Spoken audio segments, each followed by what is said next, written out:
You're in the Paracast, the gold standard of paranormal radio. And now, here's Gene Steinberg. So let's see now, after many, many sleepless nights, and I have to tell you, I've been up early in the morning working on the project too. Chris is proud to announce that it appears, as of the time we're doing this episode of the Paracast, that Stalking the Herd, this monumental book, over 560 pages, is at the printer. Actually, it's 562 if you count the bibliography. And we left out the index for the first edition.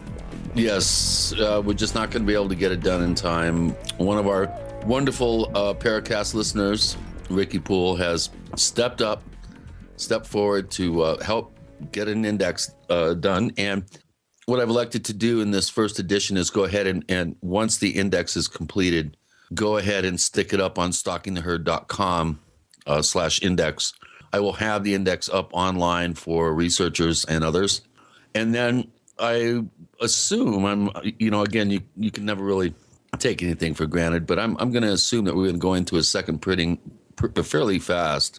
By then, Ricky and I and whomever would like to step up and help, we'll have that index completed and it'll be in the second edition. But Gene, I couldn't have done it without you. You did a great job. I really want to publicly acknowledge all the hard work that you put in on this. And it has the effect that I intended, and that is to really educate people about our ancient relationship with cattle and how this may have manifested into a form of cultural stigmata in the modern age with the cattle mutilation mystery. So there's a lot of stuff in there, as you pointed out, and it's almost a postgraduate education in the subject in one book. So one thing to realize here is that I don't think when you started doing the final stuff earlier this year that it would sprawl to become so big. Well, I've already cut out 200 pages, so I knew it was going to be a large book. I didn't realize it was going to be quite as intense and intensive as it became, but I wanted to stick a whole analysis portion in the book, have the last quarter of the book be analysis and opinions.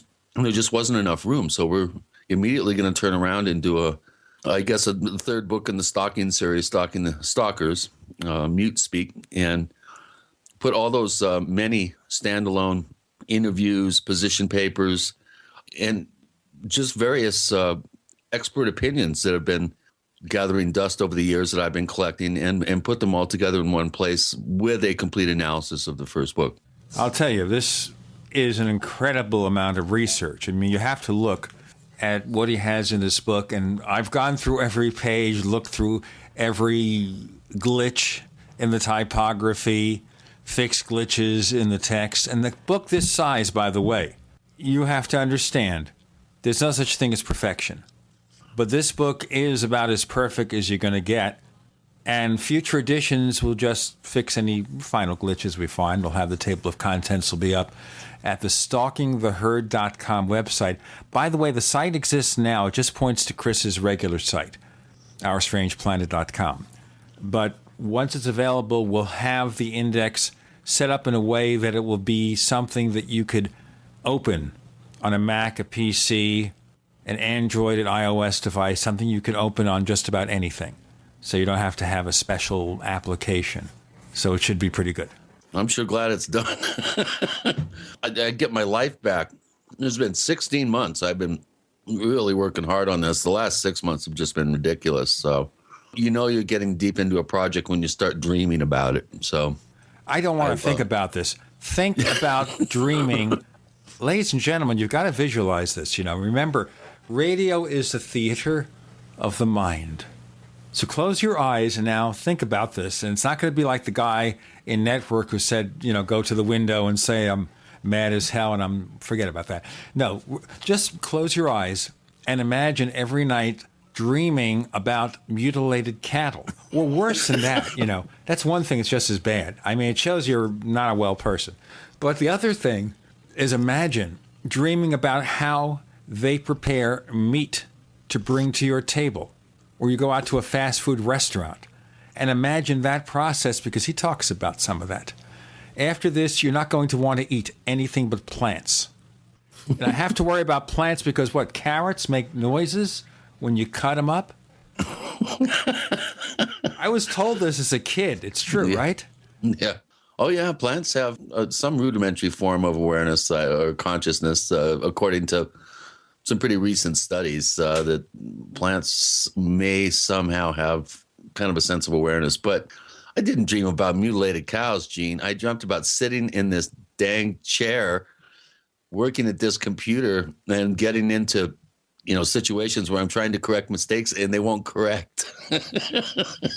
Okay, so it's the ghost of the... I was dreaming about writing the book, not about what's in the book. So a paranormal event occurs where he enters the correction and then new text appears on the screen. Right. Because the ghosts entities who are following Chris around, the tricksters.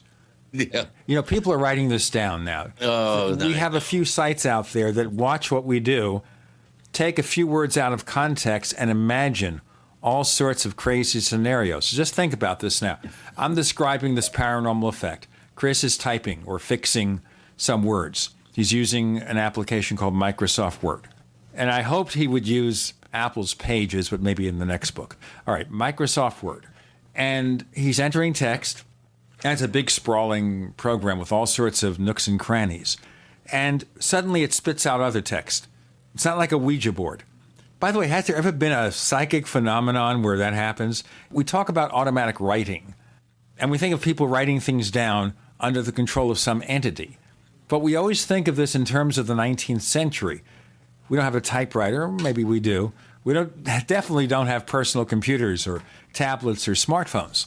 And imagine this scenario here, where people are writing on their computer or tapping their iPhone or their Galaxy S4 from Samsung, and guess what happens? Letters begin to appear. Pictures begin to appear. Has there ever been anything like that? I don't know. I don't know about that. That's interesting. I of course have always enjoyed researching. One of the books that really struck me was Supernature by Lyle Watson, where he talks about machines that all of a sudden gain some sort of autonomy, self-autonomy, and they operate on their own. Like I think he gave the example of a car that was chased around by law enforcement, and it was making corners and stuff, and there was nobody behind the wheel. Maybe that was an early test from Google, because Google is working on the driverless car now.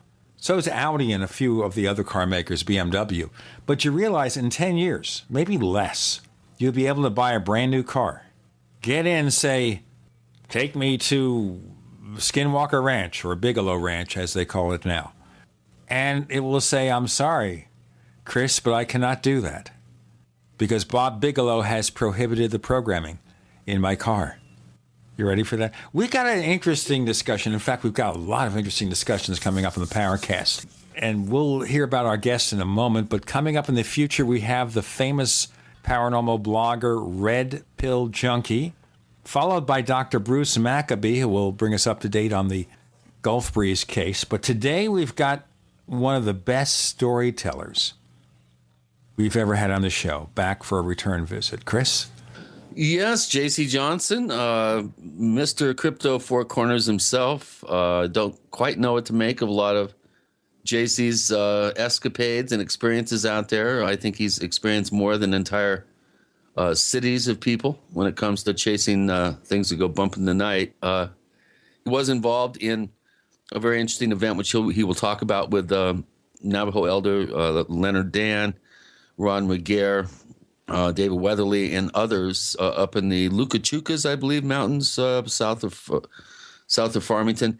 And he's involved in a bunch of projects right now. We're going to talk about a return trip to the Grand Canyon and this Bigfoot body that supposedly is making the rounds. And we have that and a lot more coming with Gene and Chris. You're in the Paracast.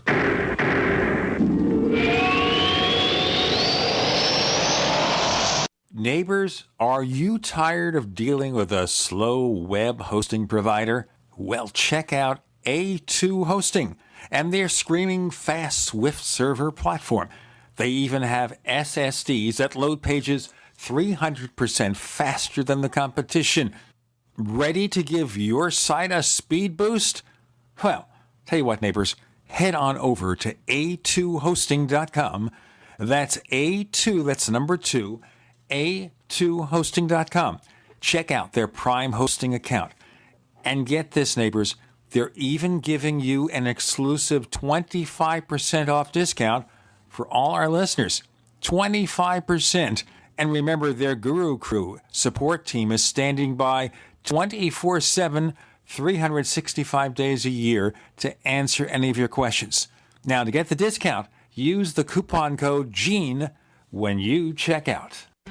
Gold isn't for you? Ted Anderson, president of Midas Resources, one of the world's premier gold and precious metal investing firms. I get it. You wouldn't buy gold if you believed that the government is doing a great job, that the Fed will stop handing out trillions of dollars like bailout candy, that Social Security would be there for you. That's not what's happening. You might even pass on gold if the stimulus package wouldn't fuel inflation, or that the dollar wouldn't lose value, or that your retirement would be secure. If all looks rosy to you, then now is not the time to buy gold. For the realists, there have never been more sobering reasons to diversify with gold. Since 2001, the U.S. dollar index has tanked 30% while gold has risen 300%. Right now, savvy investors are adding gold to their portfolios. You should too. Find out what they know. Call us and I'll send you 10 reasons why gold will do very well, free. 800-686-2237. 800-686-2237. That's 800-686-2237.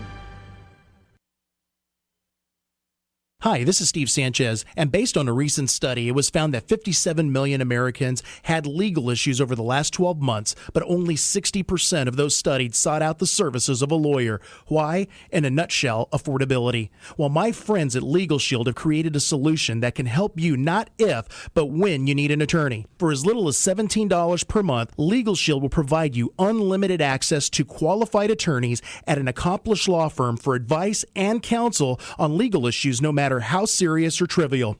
For over 40 years and with 1.4 million families across North America, Legal Shield can help you, the loyal GCN listener. Representatives are standing by now to answer your questions, so call them now at 1-855-340-SAVE. That's 1-855-340-7283, or visit them at lsprotection.com. That's lsprotection.com. Question: could too many GMO foods and toxins be overloading your digestive and immune systems? Answer: yes. If you're searching for a powerful detox that's gentle enough to use every day, use Pro EM1 from Terraganics. Pro EM1 is a powerful liquid probiotic that uses good bacteria to suppress pathogens and gently eliminate toxins from your body. A healthy digestive system will cleanse and remove toxins, support weight loss, improve absorption of food nutrients, and aid in controlling yeast and other infections. Pro EM1 is made with only non-GMO and certified organic ingredients, has no preservatives, and is dairy, soy, wheat, and gluten-free. Pro EM1 is the key to your digestive health. Order Pro EM1 Daily Probiotic Cleanse at Terraganics.com, spelled Terraganix.com, or call toll-free 866-369-3678. That's 866-369-3678. Also available through Amazon Prime. Pro EM1 from Terraganics. Life's getting better. This is Leslie Kane, and I'm with the Coalition for Freedom of Information, and you are listening to the Paracast. Joining us again is our friend J.C. Johnson, who is going to tell you some really fascinating stories about the strange and unknown and about his life experiences. But before we get started, I noticed that when Chris put up the notice that J.C. is going to be back, in the forums at forum.theparacast.com in a section called the Question Bank, loads of questions come up.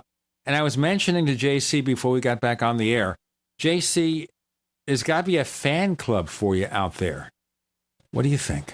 I don't want to become a cultic personality. I would like to be known, first and foremost, as a hard-drinking, foul-mouthed, lecherous adventure man. That's where I'm at.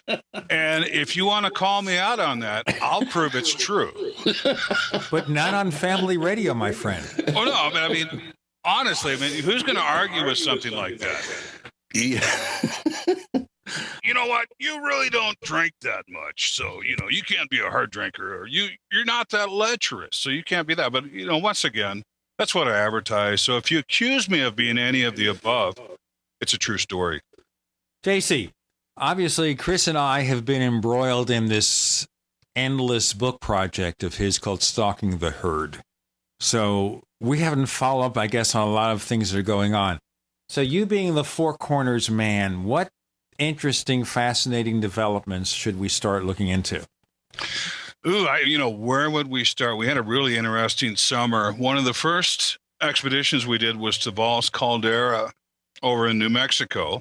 This is an area where there's heavy volcanic activity in the past, and there's a lot of volcanic rock. There's a lot of interesting canyons, and you get kind of a mixed conifer of ponderosa pines and aspens. You go from 5,800, 6,000 feet up to, 9,000, 9,300 feet, all mixed through there. And what happened early on is I was turned over an investigation from one of my associates.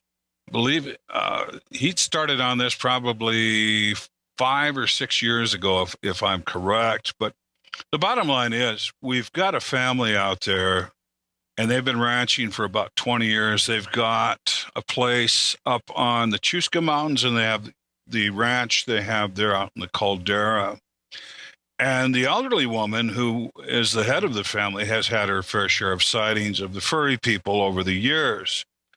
Bottom line is, their concern was they had a youngster of the furry kind that they saw.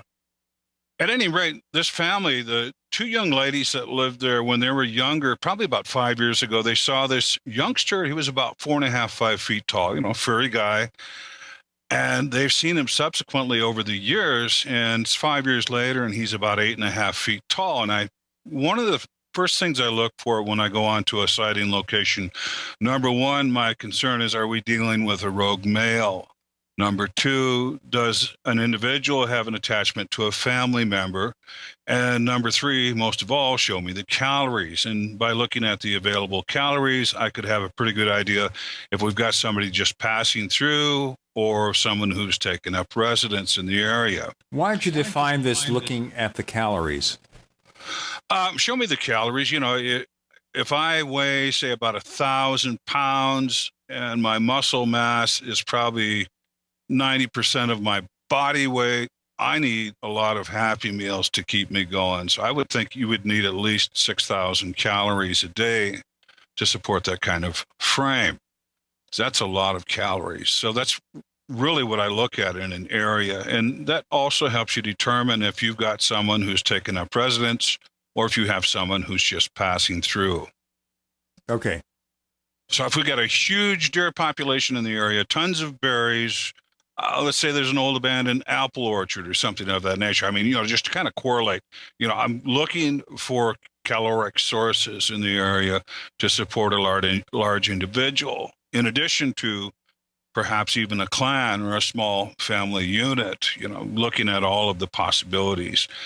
But going back to the family, what struck me right away is that this youngster that the girl saw 5 years ago is now 8.5 feet tall, and he hangs around the ranch. And I think he has an attachment to one or both of the young women, ages 17 and I believe 21. And he can't come to the front door with a bouquet of flowers. So he hangs around the ranch and he does stupid stuff. I mean, he'll sit up in a tree and make noises all night, and he'll throw rocks at the house, throw rocks up on the roof, do different stupid things with livestock. I do believe it was him that crunched a cow into a 4x4, or actually a 3x4 water tank. And he had to break almost every bone in the cow's body to stuff it into this water tank. I mean, wow. Did they get, do you have photographs of this? They have photos of it. Yeah. They have photos. Didn't release those to me, but I did see the photos. I'm like, you had to crunch this thing up like an accordion to make it fit in this tank. So pretty obvious, something very, very strong stuffed this animal into the water tank. And they blamed it on him, and that could be in a goofy kind of way, him getting their attention, or he'll be outside of their home at night and do repetitive sounds over and over again. And they had just cut down 2 of the trees in the backyard that he liked to hang out of. And there was still a whole bunch of scat rolling down the tree. You know, the lady said, he just climbs up there and he poops all night. And he does, you know, he's up there pooping everywhere. So, you know, it was really interesting. But this are you is having just that analyzed? I've never heard of. No, I keep your Bigfoot poopy. Scat, Keep your poopy. We went all through the DNA whole Sasquatch genome project, and unless your individual had a really bad case of hemorrhoids, and I can find some blood in the stool, keep your poopy. Keep it. Keep your poopy. All right. This is family radio, and I think the family that's going to be listening to this is going to be a very strange family. I mean, little kids talk about it all the time, Gene. Well, you know, but I'm really serious, though. I mean, you're not going to find out a whole lot from scat other than what they were eating, maybe some of the digestive properties of the animal and so forth. But, you know, as far as getting hard DNA evidence, irregardless of what Disatel might tell you, we haven't seen anything to get really hard you could find out if he was right or left-handed. Well, that could be, too. Okay, back to the family show. I think we lost a few families there. Sorry about that. I'm just really adamant about people wasting time and efforts of scientists in DNA laboratories with scat. No, I've never heard of a Bigfoot that poops in a tree. That's definitely got to be a first for me. Well, he's hanging up in the limb, hanging out for hours and hours, and he's really intent on what he's doing. This just kind of natural. All right, you know, we're really creating impressions there on the audience, and they're thinking the show is not going to the dogs; it's going somewhere else, and we don't want to say where because way we're going to lose some of our new listeners. What does this Paracast talk about? Well, they talk about things that aren't nice to discuss. We have J.C. Johnson. He's a nice guy despite what everybody tells you. With Gene and Chris, you're in the Paracast.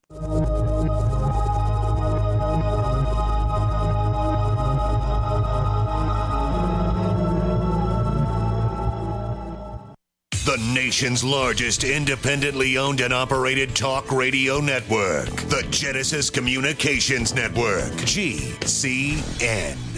If you want to get your website online and you need reliable service, first-class service at the lowest possible price, there's only one place to go. Well, DreamHost has a special promotion with our show where they'll offer you unlimited disk space, unlimited bandwidth, one-click web apps such as WordPress, 24/7 support. You can save over $55. You want to know how? Go to dreamhost.com/radio, dreamhost.com/radio. First came Attack of the Rockoids, and it was a critically acclaimed success. And now there's The Coming of the Protectors. A former military intelligence man is contacted by a space woman in a dream that turns out to be a nightmare because evil forces on our distant planet are planning to conquer the Earth. This is gripping science fiction of the classic kind.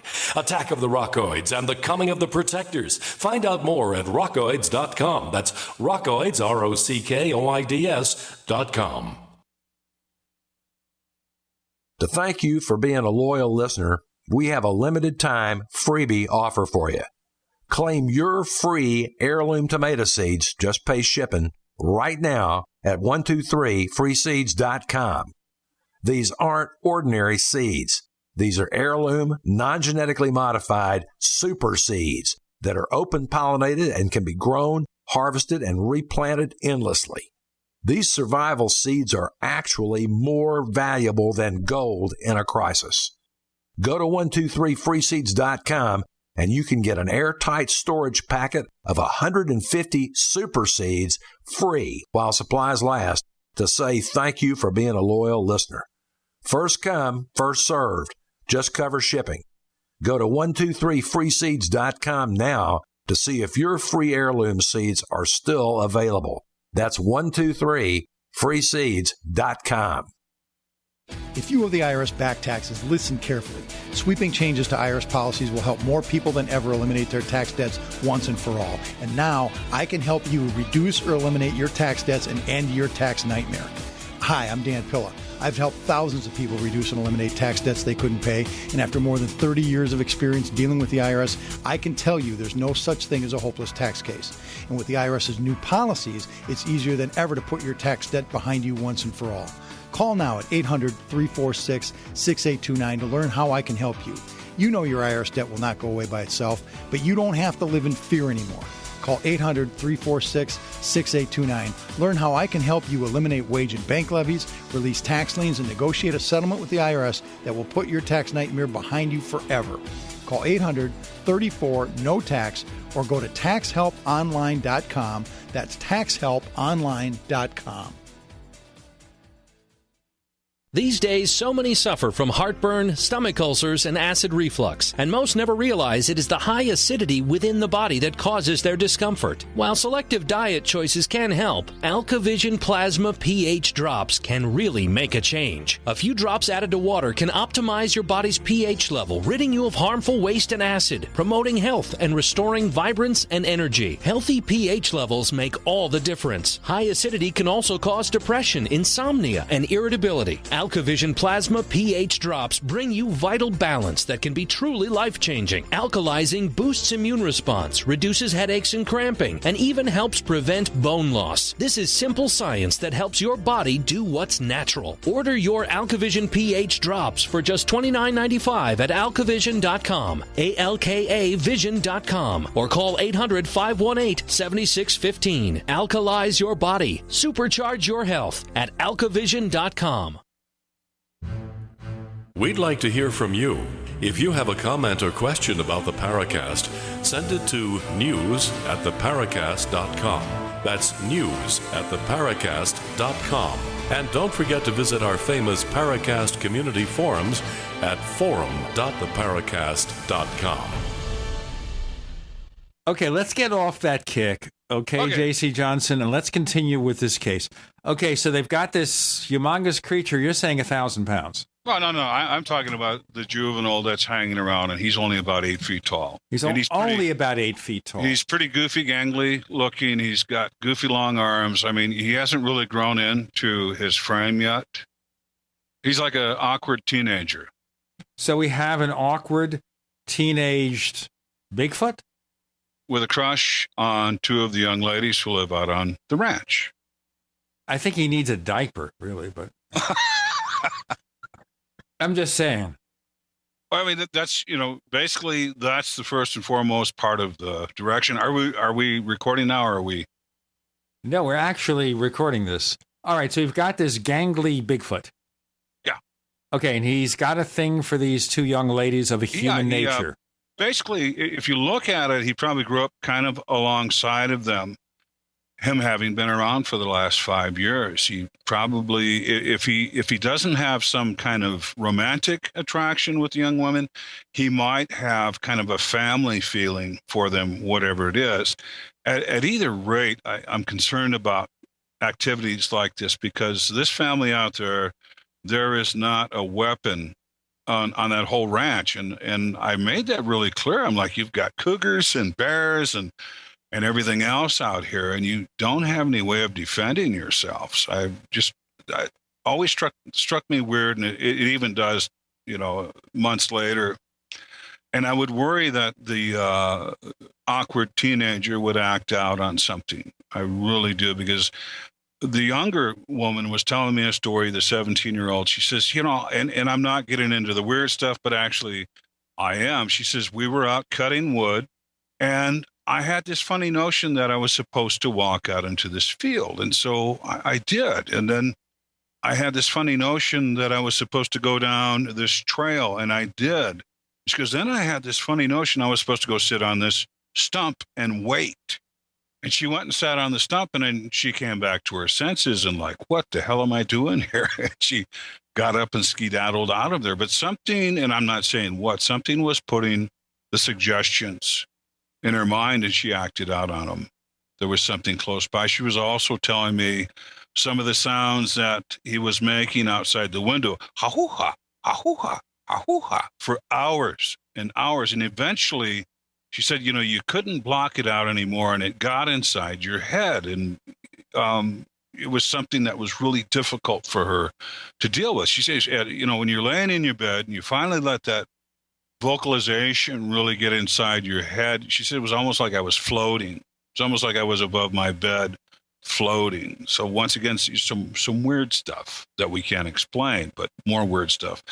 Going back a little further, and with an overall general view of what's going on with this ranch, we find out that the elk herd that's been gone for almost 20 years is back in the area within 2.5 miles of the ranch. We also find out by looking at some of the cattle mute photos they've got where the cheeks are cut out, and Christopher's very adept at all of the different mutes, but these mutes that we were seeing pictures of were almost identical to things we were seeing out of the San Luis Valley, over by Dulce, other areas where it's almost precision mutilations that we've seen time and time again. And they told us about the Whisper helicopters that were flying around the valley, and they'd seen the men in uniforms and helmets and so forth, and even people sitting outside the chopper door with their feet on the skids as they flew over the valley. So we've got a lot more things coming into place. First and foremost, they would like to blame all their cattle mutilations and livestock predation on the infatuated teenager, but we've found evidence of other things that would not point entirely to this particular Bigfoot, and evidence that there were other Bigfoot in the area, even larger than he. And even the young women said, yeah, there's a big male that comes through, and there's this that comes through and that comes through. So, there was a lot more going on. In fact, the father had seen an upright walking dog man type thing, broad daylight, around 8 feet tall, I believe. But for all intents and purposes, it looked like a werewolf walking. So we've got a lot going on in this, just this one particular situation. I thought we were going off to help deal with a rogue male, and there are some non-lethal methods you can do to discourage rogue male in the area. But that wasn't the case. And this youngster, having been around all those years, he has a support system, and he has a clan probably nearby. There's somebody that combs his hair out, picks the lice out of his fur, things, of that nature. He has support and care. He's not a rogue. Well, that brings up some questions that we have at forum.theparacast.com. We only had a limited amount of time to have a question thread up for you, JC, but boy, they came out of the woodwork for your appearance. And I have to agree with you, Chris. I was surprised that so many questions, so many really fascinating questions were posted by our loyal listeners. Thanks. You mentioned seeing this dogman-like phenomenon that this family has observed out there. This is a question from Griffin, who's been a poster for the last year at forum.theparacast.com. And he says, do you give credence to the dogman phenomenon? And if so, do you feel that this potentially could be a different type of Bigfoot or something else entirely?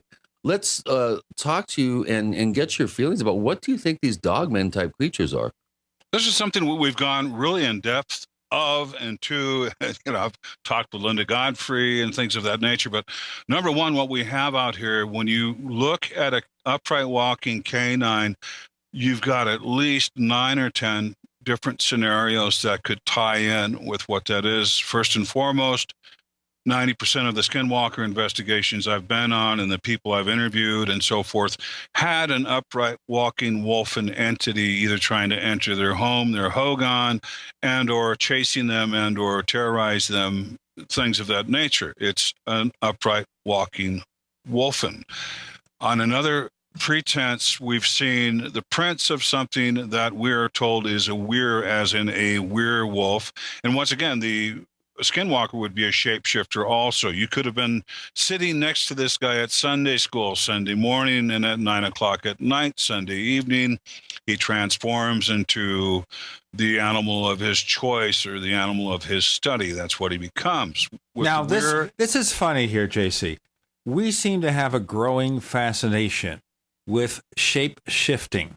I mean, there are TV shows about it. We have, obviously, True Blood, which was, I guess, the progenitor of a lot of the modern interests, where you have a shapeshifter can become any kind of animal.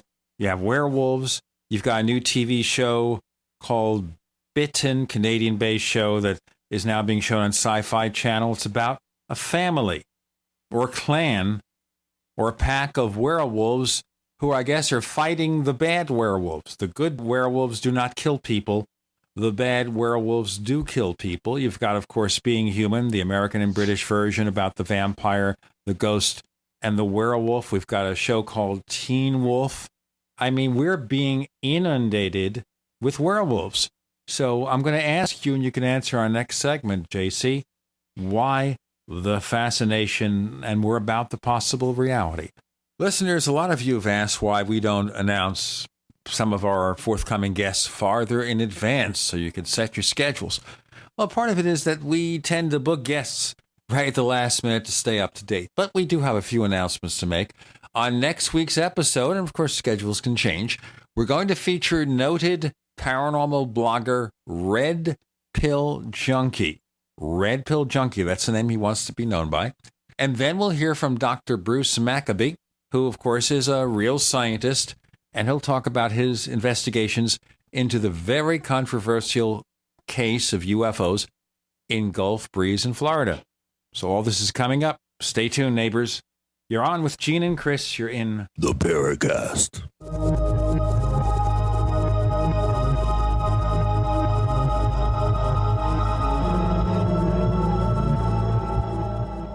We are the premier independent talk radio network, the Genesis Communications Network, GCN.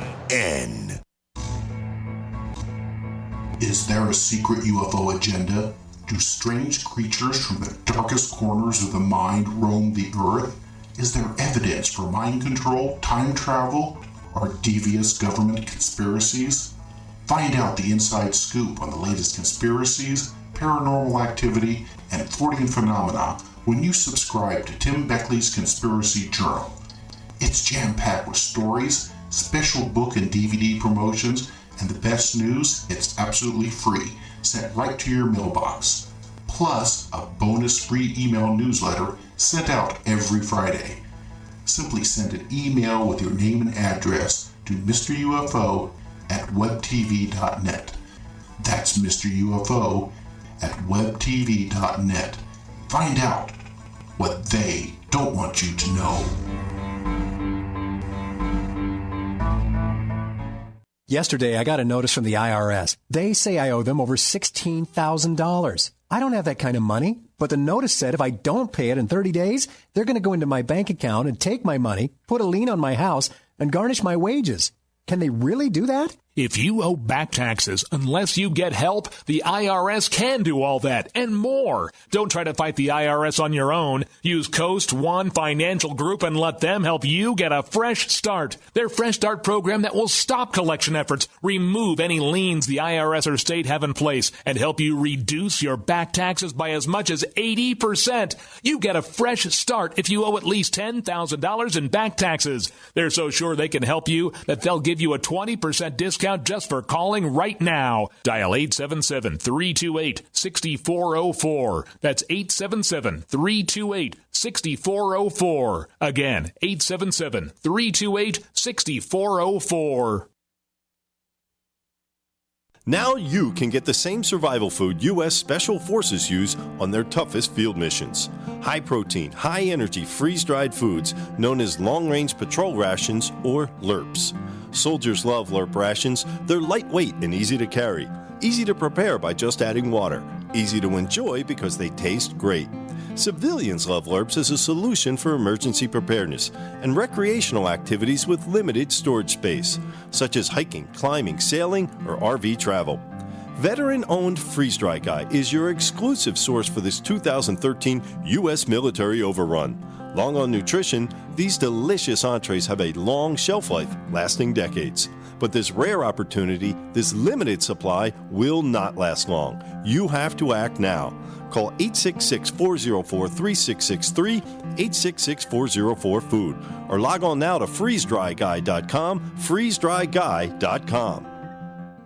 A little over a year ago, I began to do a lot of research into why, even though I had a pretty good-sized meal, that I was still starving. And my research led me to a well-known fact that most of the soils that we grow our crops on here in the United States and across the industrialized world are almost completely depleted of almost all of the key minerals and trace elements that our bodies need to rebuild themselves, fight off cancer, and be healthy. I then searched out the best vitamin and mineral company out there and discovered Youngevity. The Youngevity products are designed to give you the real nutrition you need, and once you've got that, you don't have to eat as much to be satisfied. I've lost 37 pounds in 2 months, simply getting the vitamins and minerals I need. Check it out for yourself. It's incredible. Go to InfoWarsTeam.com today and order your first canister of Beyond Tangy Tangerine Complete Multivitamin Mineral Complex Dietary Supplement. That's InfoWarsTeam.com.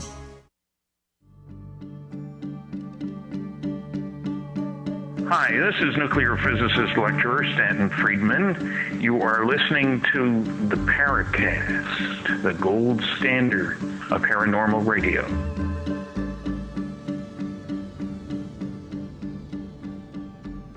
So even a man who is pure in heart and says his prayers by night may become a wolf when the wolfbane blooms and the autumn moon is bright.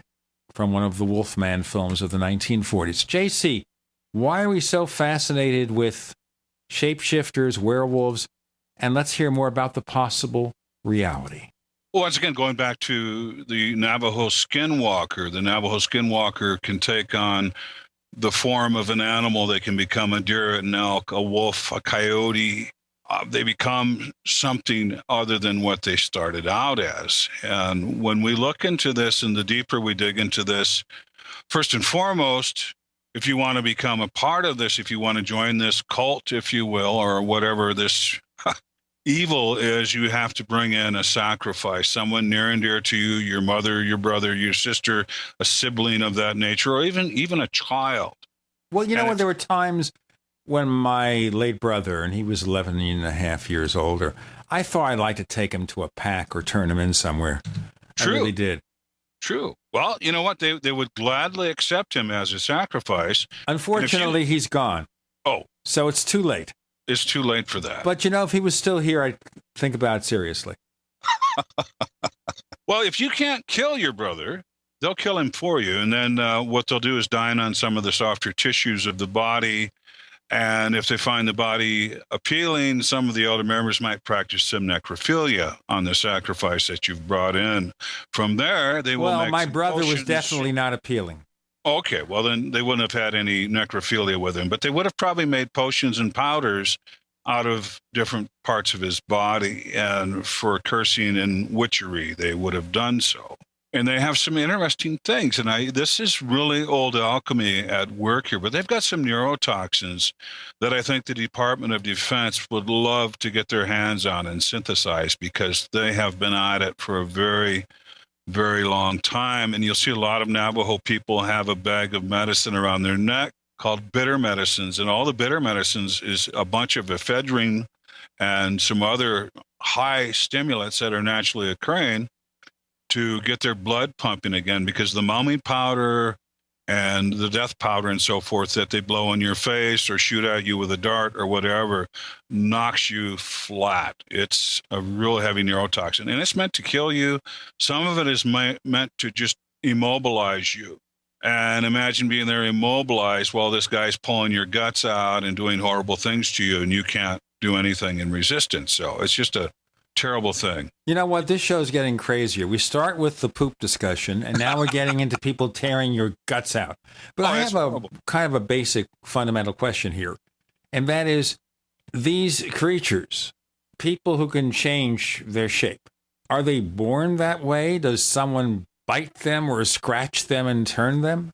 I'm told some of the things are hereditary, and I'm told with the weir, as in the werewolf, and that's the actual spelling is W-E-I-R, and that comes back from something a lot more ancient than what we're looking at presently, or even studying presently. But there is a generational thing that I am told happens. I am also told that, as in with the Skinwalker practice, the Skinwalker art, you can enter into the weir, which is typically more of a Caucasian situation, to become a werewolf or a weir animal, because I believe those abilities are available too. So we've just got two different sides of the track practicing the same evil practice. Right, and it's also it's part of a medicine, a dark arts or witchery way tradition within the Dene people that comes along with years of training and all sorts of tests and ritual and other things that have to do with the core beliefs of that particular medicine order or dark order, if you will. So there is a certain amount of educational process that goes on, at least within the whole realm of the Skinwalker tradition. Well, and you have to study. You have to study with the practicing head witch, the practicing head elder, and you will go out and do horrible things. I remember Mysterious Creatures of the Southwest. You had the Native American man on who was involved in the Skinwalker art, and he was in a situation where he couldn't even tell what was being real and what was not real, and he was like in a dream world. And if you recall from the documentary, when they asked him to bring his sister in as a sacrifice, that's when he got out. Right. I worked with him for several years here in the Sedona area, and I had no idea that he had any sort of knowledge about these sorts of dark arts and kind of secret knowledge, basically. And it was quite a surprise to me when he was the nicest guy you'd ever want to meet. I didn't think he had a mean bone in his body. And then he talked about his uncle, who was involved in this whole very dark world, trying to recruit him to become a member of the society. And he really didn't have that much knowledge about it, but he did go through quite a number of the initial sort of training rituals and stuff. And then when he found out that the last thing he had to do was give up a family member close to him, yeah, you're right, JC, he totally balked and he would not do it. But in that particular video that I was peripherally involved with, Mysterious Creatures of the Southwest, to my knowledge, the rituals that he was filmed doing is the only known film of someone that was trained in that particular art form, if you want to call it that, whoever allowed themselves to be filmed doing some of these rituals. And it was really spooky. I was like, Dennis, man, I thought I knew you. I would agree as far as the filming of that. You probably have the only film of something of that nature. That's interesting. But yeah, and once you go public about that, or once you try to get away from them, you're in hiding for the rest of your life. And once you bring someone in, I initiate Christopher and Gene. I'm like, okay, guys, you're in. Now here's the deal. You've got to bring in the rest of your family to be a part of this. And if you don't bring them in to be a part of this, then we're going to bring them in as a sacrifice. So you make your decision if they become a part of this or a sacrifice. Yeah. And another kind of interesting kind of anecdote or incident or whatever that word is when the day the film came out, according to Dennis, his uncle died, just dropped dead.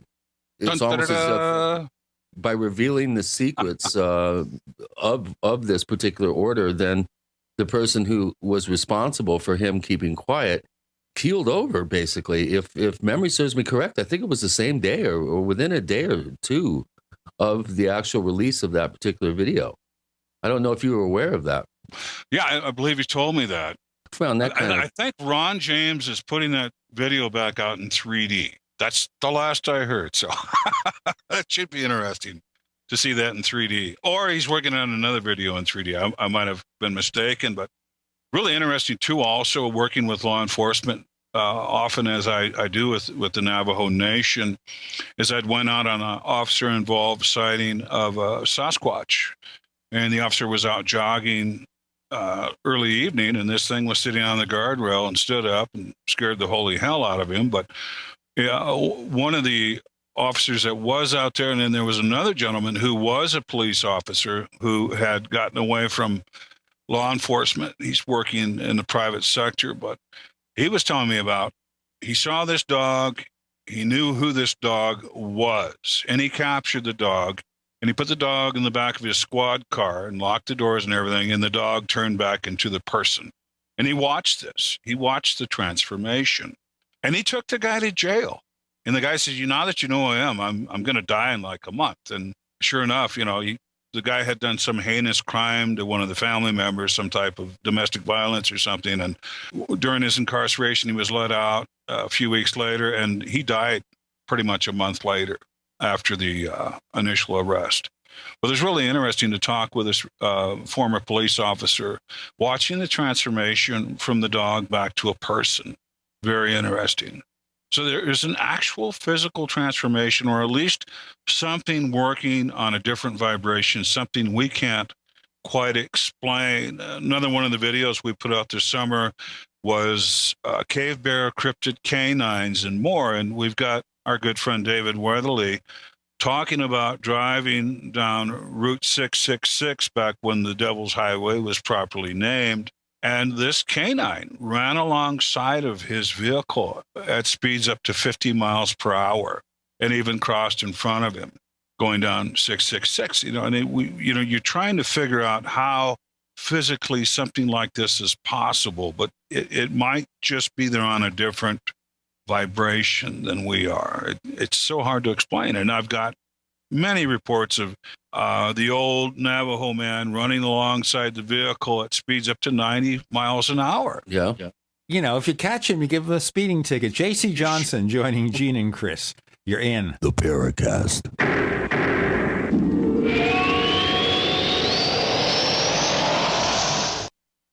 We are America's largest independently owned communications network, GCN.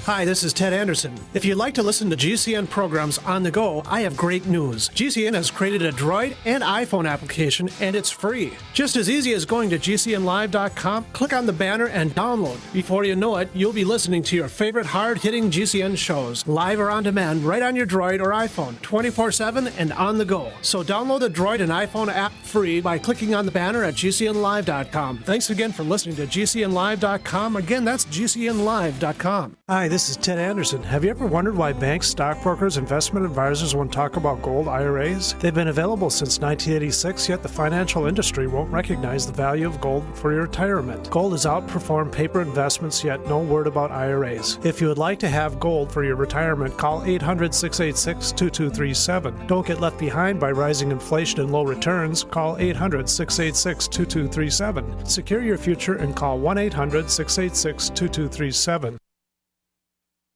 It's no secret that silver is one of the oldest known natural antibiotics, but the mainstream media will never tell we the people this information. Why? Many drug companies and politicians have dangerous alliances that manipulate the way we live by prescribing drugs that only manage disease, keeping us dependent on big pharma. And with Obamacare at our doorstep, we are now forced into a system that many of us do not want any part of. And no man or government has the right to dictate how we as free people choose to take care of our health. The patriots at utopiasilver.com hold this truth dear. Colloidal and ionic silver supplements from utopiasilver.com open the door to a whole new world of natural healing for the body and the mind. Visit utopiasilver.com and discover the safe and effective health benefits of colloidal and ionic silver. Call 888-213-4338, 888-213-4338, and talk to the patriots at utopiasilver.com, a leading source of natural healing using colloidal silver, colloidal gold, minerals, vitamins, and herbs. utopiasilver.com.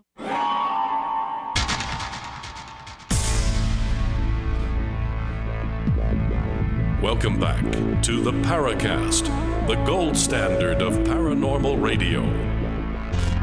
And now, here's Gene Steinberg.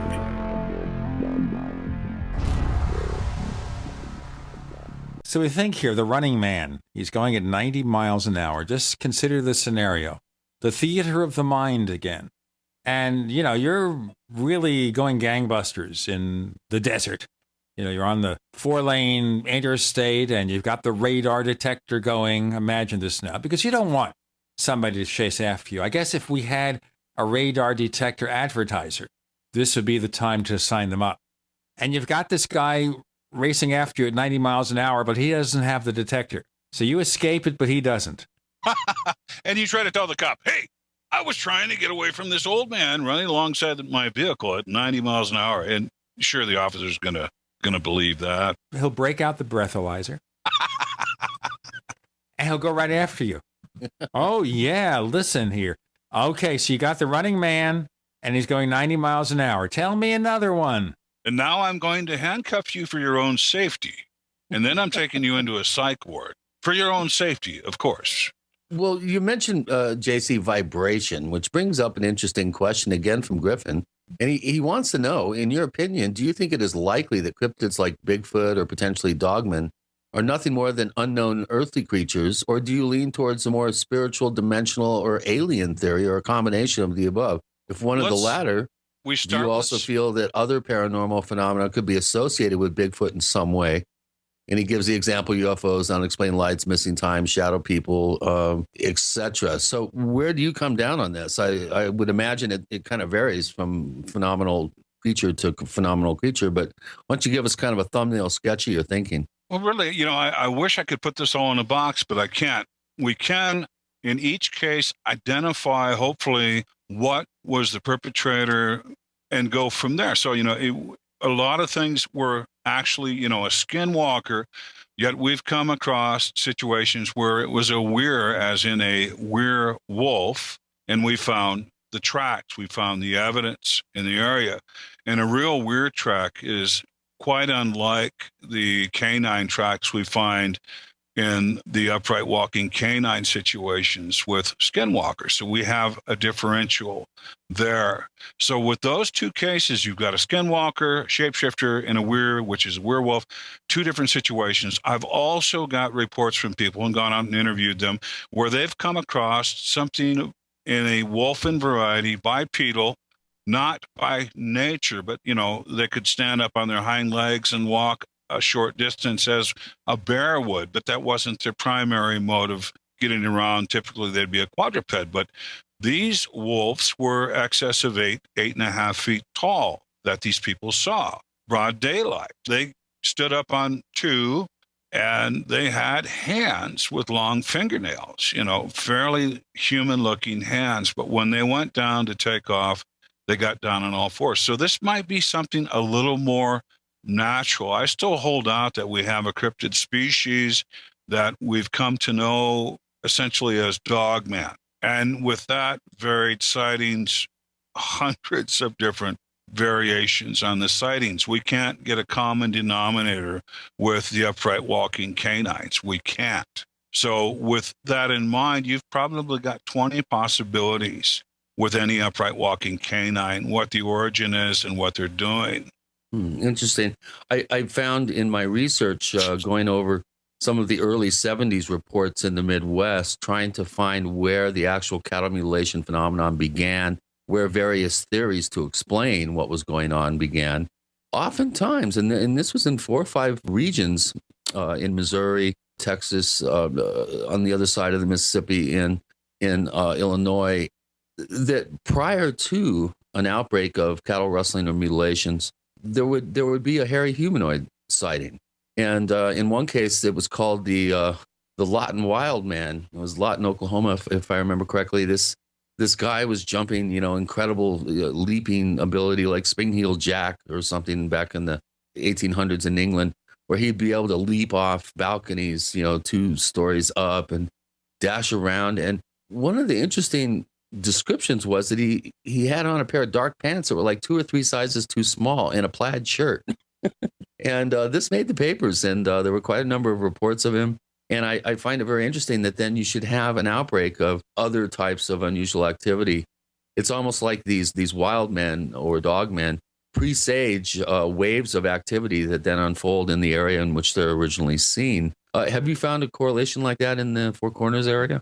Just really sporadic. We get weird things happen. It's usually toward spring And then my phone lights up, my email lights up, and, the YouTube channel, people are contacting me and so forth of stuff happening. And we get pockets, weird pockets of activity.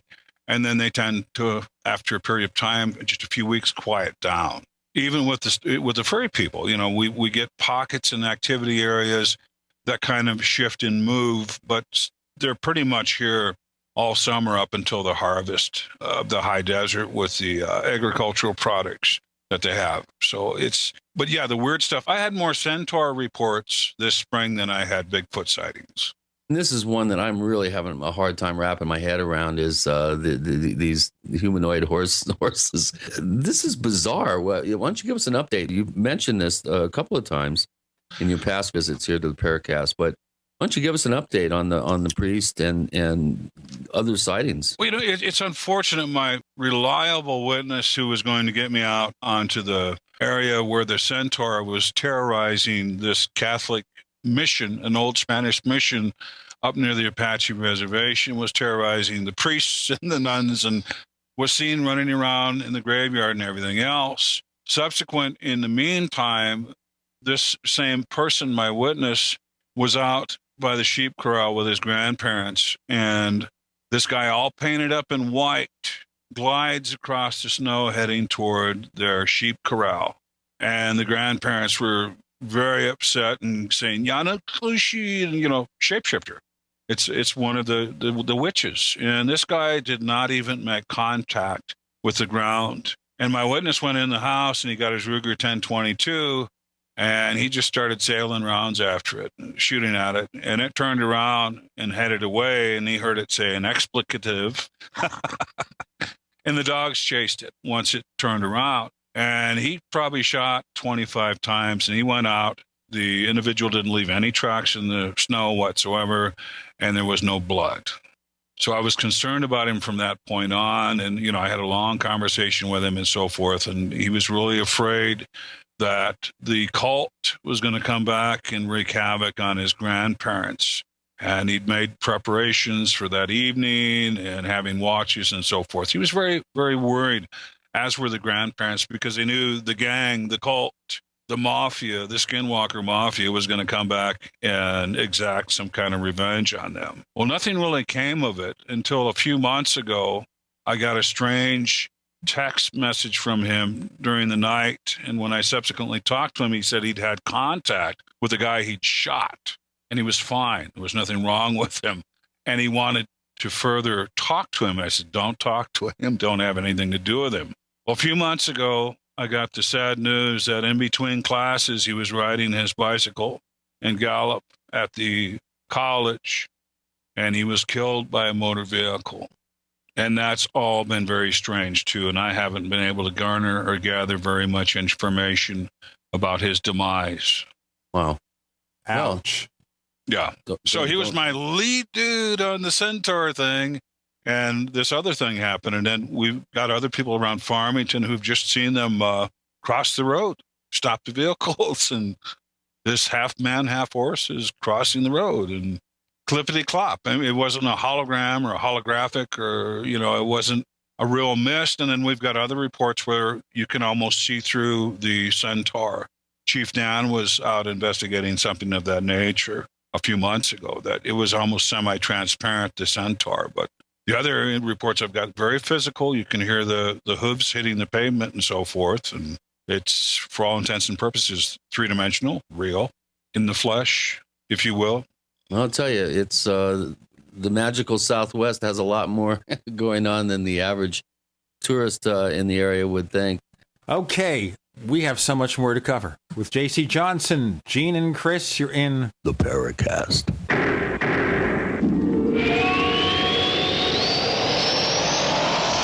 First came Attack of the Rockoids, and it was a critically acclaimed success. And now there's The Coming of the Protectors. A former military intelligence man is contacted by a space woman in a dream that turns out to be a nightmare because evil forces on her distant planet are planning to conquer the Earth. This is gripping science fiction of the classic kind. Attack of the Rockoids and The Coming of the Protectors. Find out more at rockoids.com. That's rockoids, ROCKOIDS.com. So here's what happened. I was placing an order online. The site went down. It just stopped responding. It took hours before it returned, but I'd already placed the order with another company. If your site goes down, you could lose business. And if you have a business or personal site, you'll want to know it's easy to run and it will stay online. At iWeb, your site is hosted on one of the most reliable networks in the world. Check it out. iWeb.com. That's iWeb.com. Friends, this is Alex Jones for MidasResources.com.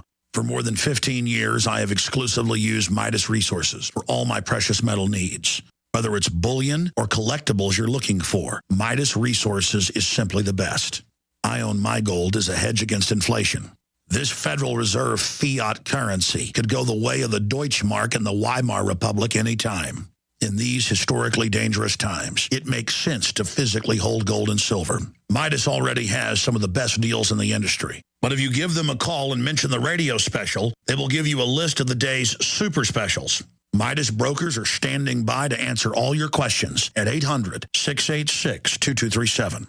They also have a lot of informative free literature explaining the opportunities and risk of holding precious metals. They are ready to answer your questions at 800-686-2237. Again, that's 800-686-2237. Now you can get the same survival food U.S. Special Forces use on their toughest field missions. High-protein, high-energy, freeze-dried foods known as long-range patrol rations or LRPs. Soldiers love LRP rations. They're lightweight and easy to carry. Easy to prepare by just adding water. Easy to enjoy because they taste great. Civilians love LRPs as a solution for emergency preparedness and recreational activities with limited storage space, such as hiking, climbing, sailing, or RV travel. Veteran-owned Freeze Dry Guy is your exclusive source for this 2013 U.S. military overrun. Long on nutrition, these delicious entrees have a long shelf life, lasting decades. But this rare opportunity, this limited supply, will not last long. You have to act now. Call 866-404-3663, 866-404-FOOD, or log on now to freezedryguy.com, freezedryguy.com. Positive results from satisfied customers of Heart and Body Extract continue to pour into our website, hbextract.com. This is Al from New Jersey. One day I saw your ad for Heart and Body Extract, and it mentioned that it would help me with angina, so I decided to order. I figure I had nothing to lose. Heart and Body Extract supplies your body with everything it needs to balance itself and maintain optimal heart and circulatory health with no negative side effects. I took the formula 3 times a day as directed, and I kid you not, within 4 days, my angina pain was completely gone. Order HB Extract by calling 866-295-5305 or online at hbextract.com. That's 866-295-5305 or hbextract.com. I could not believe it actually stopped the pain. Heart and Body Extract actually works. This is just an amazing product. Even the numbness in my hands is completely gone. Heart and Body Extract for a long and healthy life. We'd like to hear from you. If you have a comment or question about the Paracast, send it to news@theparacast.com. That's news@theparacast.com. And don't forget to visit our famous Paracast community forums at forum.theparacast.com. Oh, this is exciting. Except for someone who is there seeing all these creatures. This is why I never make those trips, JC. I mean, you're welcome to come anytime, honestly. Oh, I'm sure I am. I really appreciate the invitation. Thank you so much. But I have to tell you, not going to happen.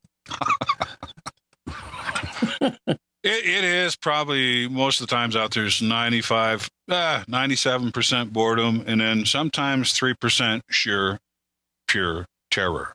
So there's, or sheer pure curiosity. All of a sudden something breaks loose and you've got a lot of strange activity going on, regardless of whatever the subject is, whatever the topic is. You all of a sudden got the activity. So that's all very interesting and sometimes very frightening.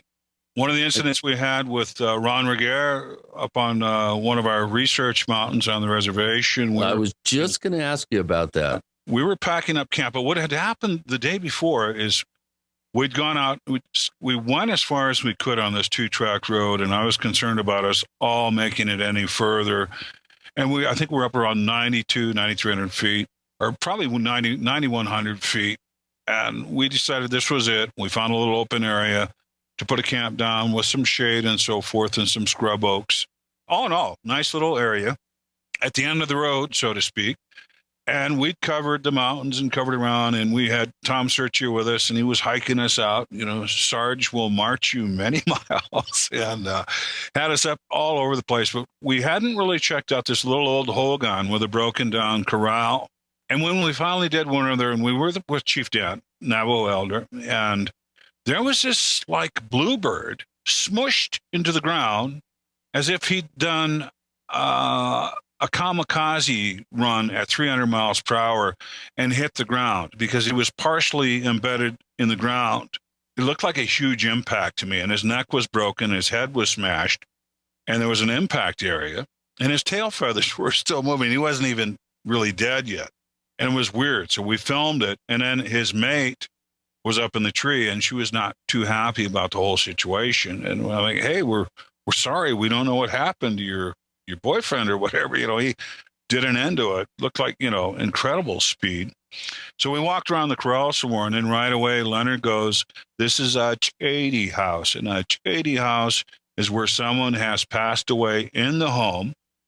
And of course, they remove the body and, you know, have a funeral and stuff like that. But with the Dene Navajo, if somebody dies in the home is typically off limits and left abandoned. And Leonard walked around further and said, look right here. This is where they laid out the spirit meal for him, you know, for his spirit journey. And there's the bottle of water they laid out, you know. He's going through the whole thing. So we're like, okay, you know, out of respect, now that we know, because we didn't know, out of respect, everybody off limits by the Chady house, stay away from it. And that was it, you know, be respectful. You know, something occurred to me here while you were talking about checking this house. There is a site now, and I'm not going to give the name of it, but it's been mentioned on radio and TV. And the headline is, the best way to find out if anyone has ever died in your house. Okay? And you pay for the service. I'm serious. It's now only, $12 per search, limited time only.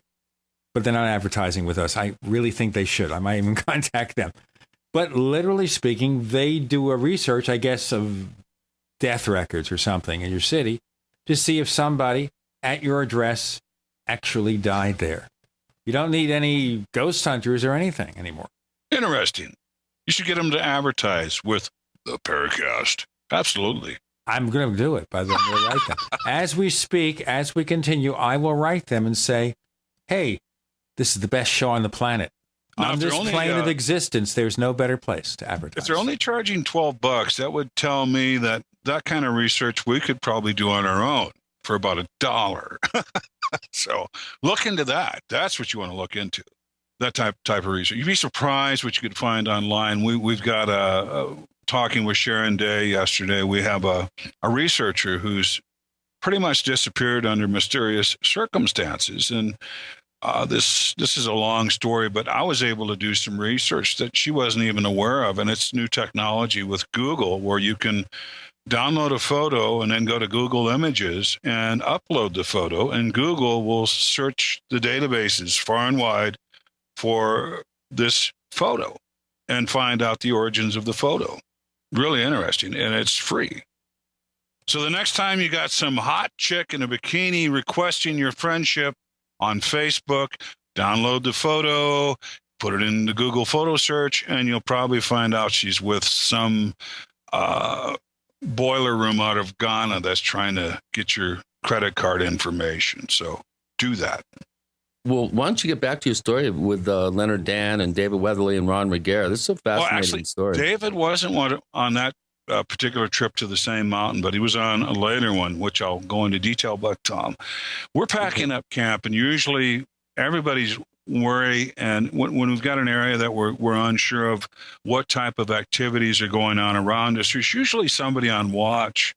Well, we were packing up camp. There was a big wall of voodoo that was going to dump a lot of rain, and we wanted off that mountain in the worst way. So we were hustling And some of these areas, I wouldn't even call them roads. They're little 2-track wagon trail looking things. And we were in a hurry to get off the mountain, and we weren't paying attention the way we should have been. And Leonard Dan walks over to me. He says, this just hit my my rainfly material, not the rainfly, but the tent material.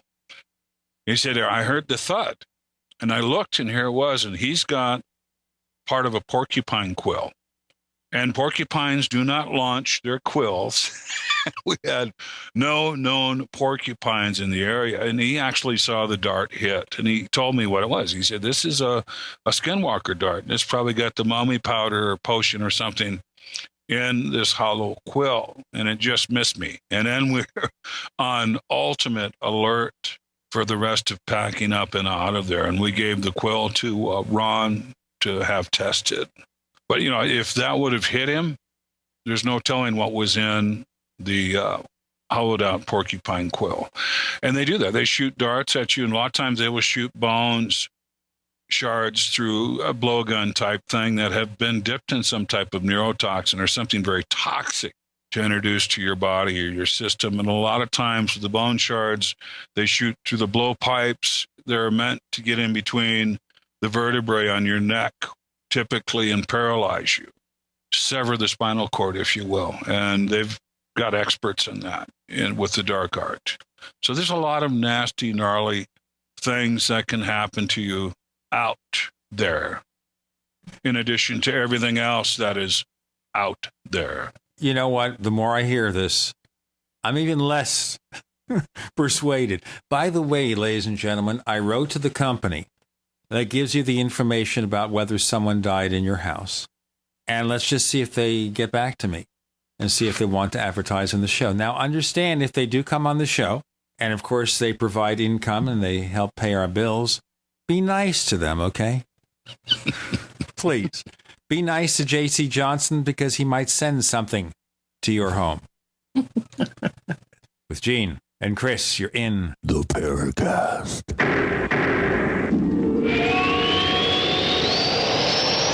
A little right, a little left, but always independent-minded. The Genesis Communications Network, GCN.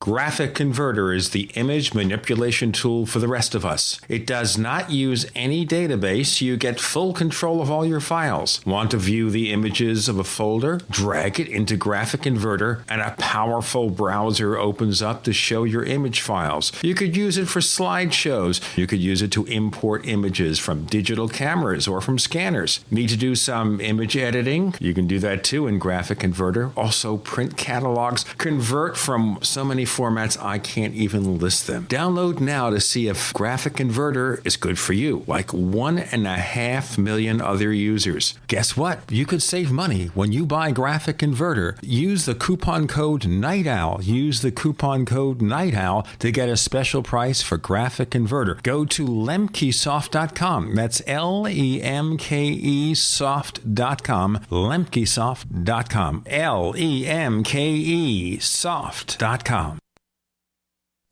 Great news, pure water lovers. BigBerkeyWaterFilters.com has a special discount offer for all GCN listeners. You can't do better than a Big Berkey for economy. For only 1.7 cents a gallon, a single set of filters can last for 5 to 10 years. There's none better than a Big Berkey for emergency preparedness as a backup water source. And you just can't beat a Big Berkey to remove dangerous chlorine, all types of fluoride, pathogenic bacteria, cysts, parasites, and unhealthy byproducts from municipal water. Berkey water filter systems are even powerful enough to purify stagnant pond water. For the gold standard in water filters, get a Big Berkey at BigBerkeyWaterFilters.com. And all GCN listeners get 5% off all ceramic filter systems. For details, call 1-877-99-BERKEY. That's 877-99-BERKEY. Big Berkey Water Filters, for the love of clean water.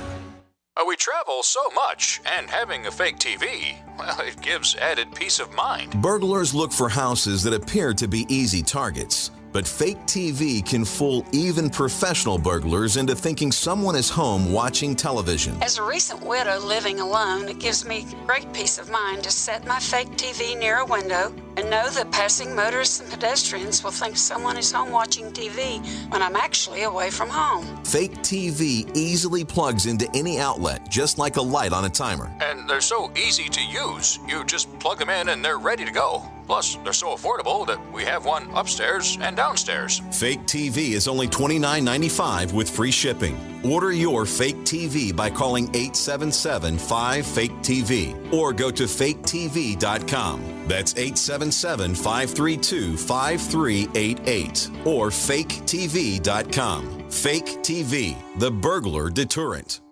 It's no secret that silver is one of the oldest known natural antibiotics, but the mainstream media will never tell we the people this information. Why? Many drug companies and politicians have dangerous alliances that manipulate the way we live by prescribing drugs that only manage disease, keeping us dependent on big pharma. And with Obamacare at our doorstep, we are now forced into a system that many of us do not want any part of. And no man or government has the right to dictate how we as free people choose to take care of our health. The patriots at utopiasilver.com hold this truth dear. Colloidal and ionic silver supplements from utopiasilver.com open the door to a whole new world of natural healing for the body and the mind. Visit utopiasilver.com and discover the safe and effective health benefits of colloidal and ionic silver. Call 888-213-4338, 888-213-4338, and talk to the patriots at utopiasilver.com, a leading source of natural healing using colloidal silver, colloidal gold, minerals, vitamins, and herbs. utopiasilver.com.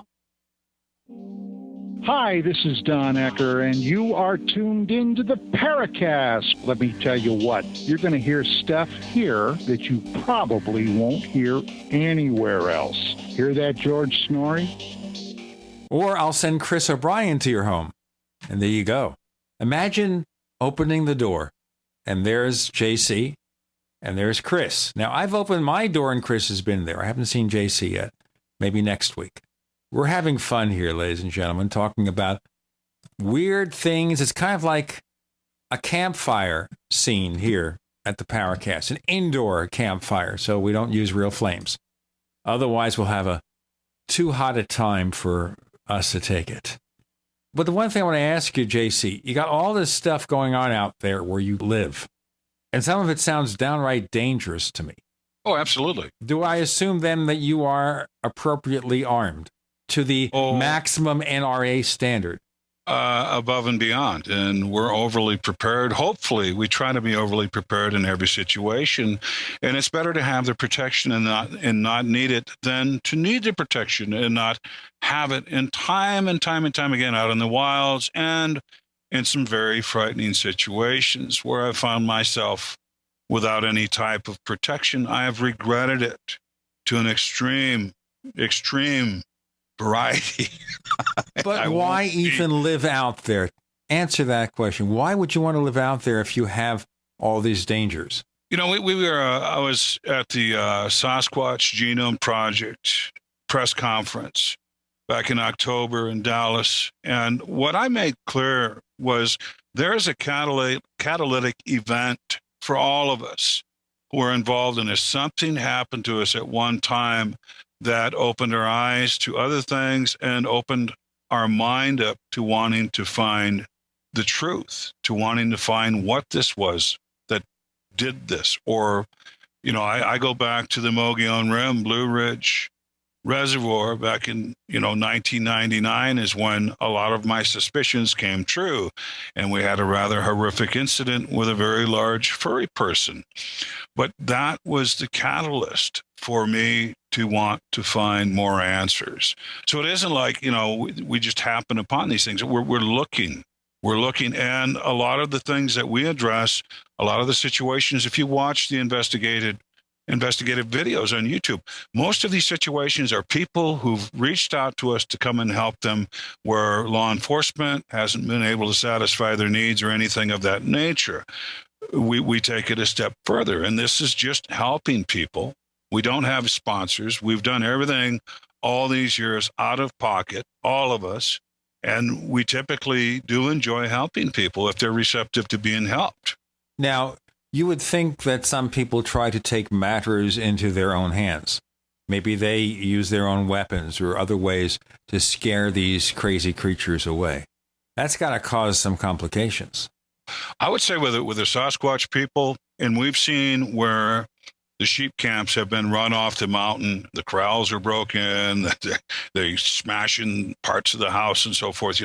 They did something wrong. And a lot of the sheep herders I run into up on the mountains, you've been up here all these years, you're running some sheep and cattle, and you haven't had any unpleasant things happen other than an occasional sheep missing and so forth, kind of a trespass offering. So whatever you're doing, keep doing, because if they don't want you on this mountain, they will make your life a living hell until you leave. They will harass you until you leave. So I wouldn't recommend ever shooting at a furry person unless your life is in danger, immediately in danger. Some people I know have taken pot shots at them and perhaps maybe even wounded them, and they're going to come back and they're going to exact revenge on you. They will, especially if you live out there. Of course, one of the most famous cases was the 1920s case, the miners up on Ape Canyon on the side of Mount St. Helens. That's the first real, fairly well documented report of angry, hairy people. We're speaking about hairy people, and the last time I think, JC, you were on the show was with David Paulides, and of course he is the author of the Missing 411 books. And Griffin wants to know at the question at forum.theparacast.com, do you have an opinion on the potential involvement of Bigfoot in the missing person cases compiled by David Paulides from National Parks? I was going through researching, and I remembered Leonard Dan had done this interview that our friend Java Bob had recorded him up in Red Valley near the base of the Lucachukais. And it was more talking about the horrors of boarding school and growing up in that system and so forth. But he also talks about this baby who was basically in her cradle board and disappeared, and they'd had big extensive searches, and this had to be in the late 40s, maybe early 50s when this happened, and they eventually gave up on finding the child, and the parents said a bear took the child. About age 10, this naked wild child, she's found out in Red Valley, and one of the Navajo cowboys was out, and he actually, he tried to talk to her, and all she could do is go, oh, and he captured her, and he brought her back in. And the family that was missing the baby came and identified her by some birthmark or something. This is our girl, and they brought her home and so forth, and, slowly reindoctrinated her to learn the language and so forth.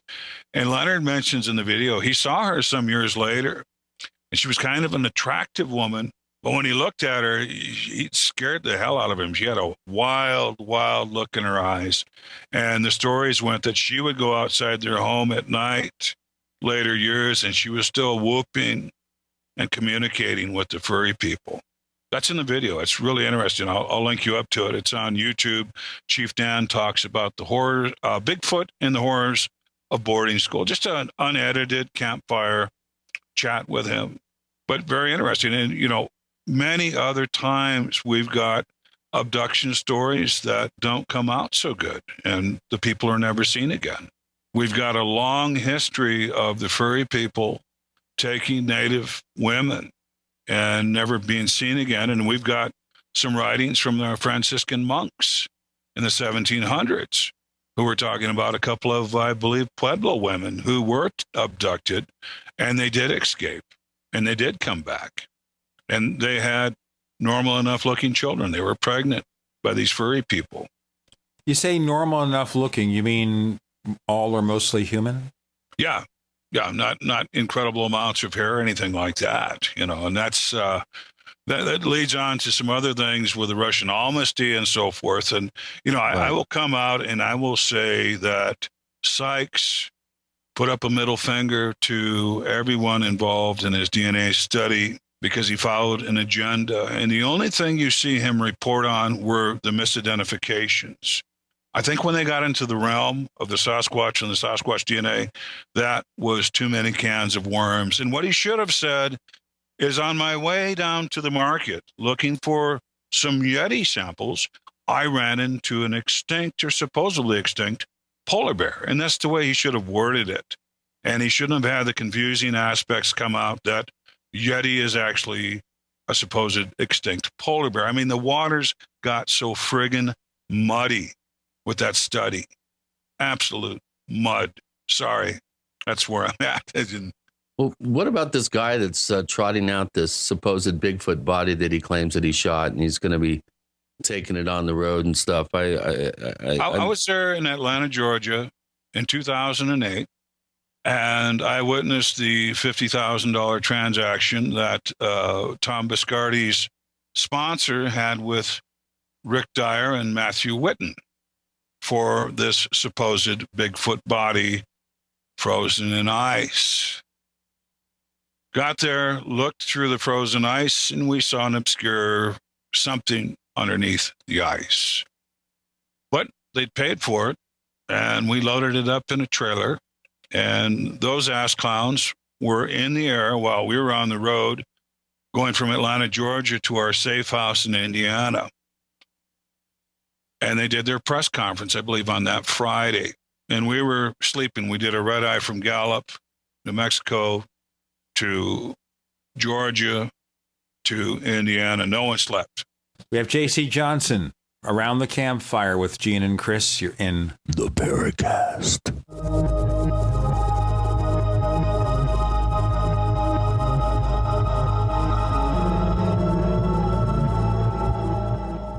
Independently leading the way for the nation.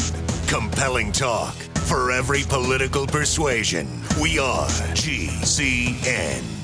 First came Attack of the Rockoids, and it was a critically acclaimed success. And now there's The Coming of the Protectors. A former military intelligence man is contacted by a space woman in a dream that turns out to be a nightmare because evil forces on her distant planet are planning to conquer the Earth. This is gripping science fiction of the classic kind.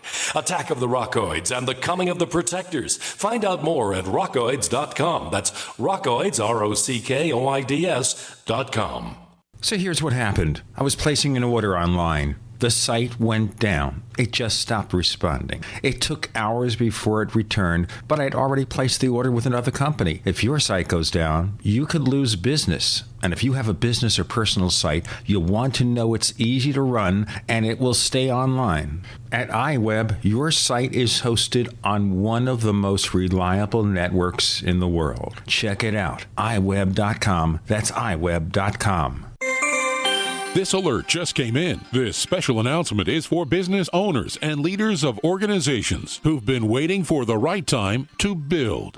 General Steel has made it impossible to wait any longer with rock-bottom prices that could save you thousands. That's right, General Steel, America's leader in pre-engineered structures, is offering buildings at prices you will never see again. Don't miss these prices. A 50 by 100 for under $30,000. You heard right. That's 5,000 square feet under $30,000. Manufacturers, if you need a larger building, try a 100 by 100 commercial building for $129,000. You can't afford to rent with these prices. Imagine a 70 by 100 foot church building for under $69,000. With the economy improving and interest rates still at historic lows, you can't afford to wait. So call 866-91-STEEL. Lock in your price now. Take delivery in spring. 866-91-STEEL. That's 866-917-8335. For over 5 years, you've been hearing about the Berkey Guy, so you may know a few things about him. For example, you are well aware of the superior quality and effectiveness of Berkey water filters and accessories.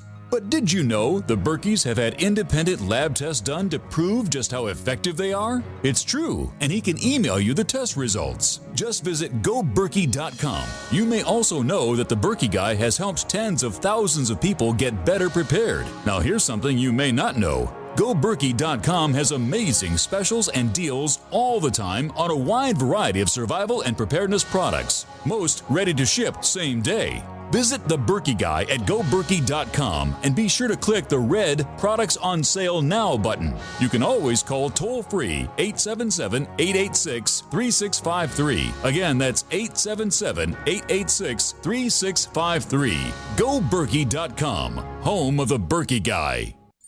Hi, I'm Dr. Joel Wallach, veterinarian and naturopathic physician. The Dead Doctors Don't Lie guy with an important message. Take charge of your health. Do not continue to blindly follow the system that has failed us all. I appreciate GCN listeners because you're open-minded and intelligent. If our system is so great, why is it that the United States, the USA, ranks nearly 60th worldwide in longevity and number 1 in obesity? All the while we spend more money than all the other countries combined annually on unnecessary healthcare procedures and toxic drugs. It doesn't take much to get on track. Not with the government or pharmaceutical companies, but rather you in control of your own health with a basic understanding of nutrition and supplementation. FDI Longevity has the finest quality health, sports, and energy supplements available. GCN listeners are invited to join our team of people who want to stay healthy well into old age. We are currently looking for specialists to represent FDI Longevity and save America. To buy products at wholesale prices or join our business team, go to gcnteam.com. That's gcnteam.com. Support GCN. Get healthy. This is Jerome Clark, author of the UFO Encyclopedia and other books. You're listening to the Paracast.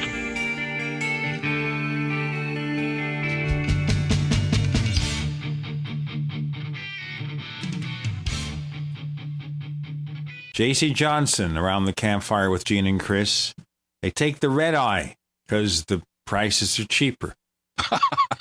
Let's face it, they're not flying first class. Okay, what happened? So anyway, we get to the safe house. We're all worn out, trashed, tired. By this time, Steve Coles flies in. Steve Coles is going to be head of security to watch over this supposed body until we can thaw it out. And we've got supposed people on the way to do an autopsy. Blah, blah, blah. On we go. Well, on this property, this gentleman has redone one of Dillinger's old hideouts.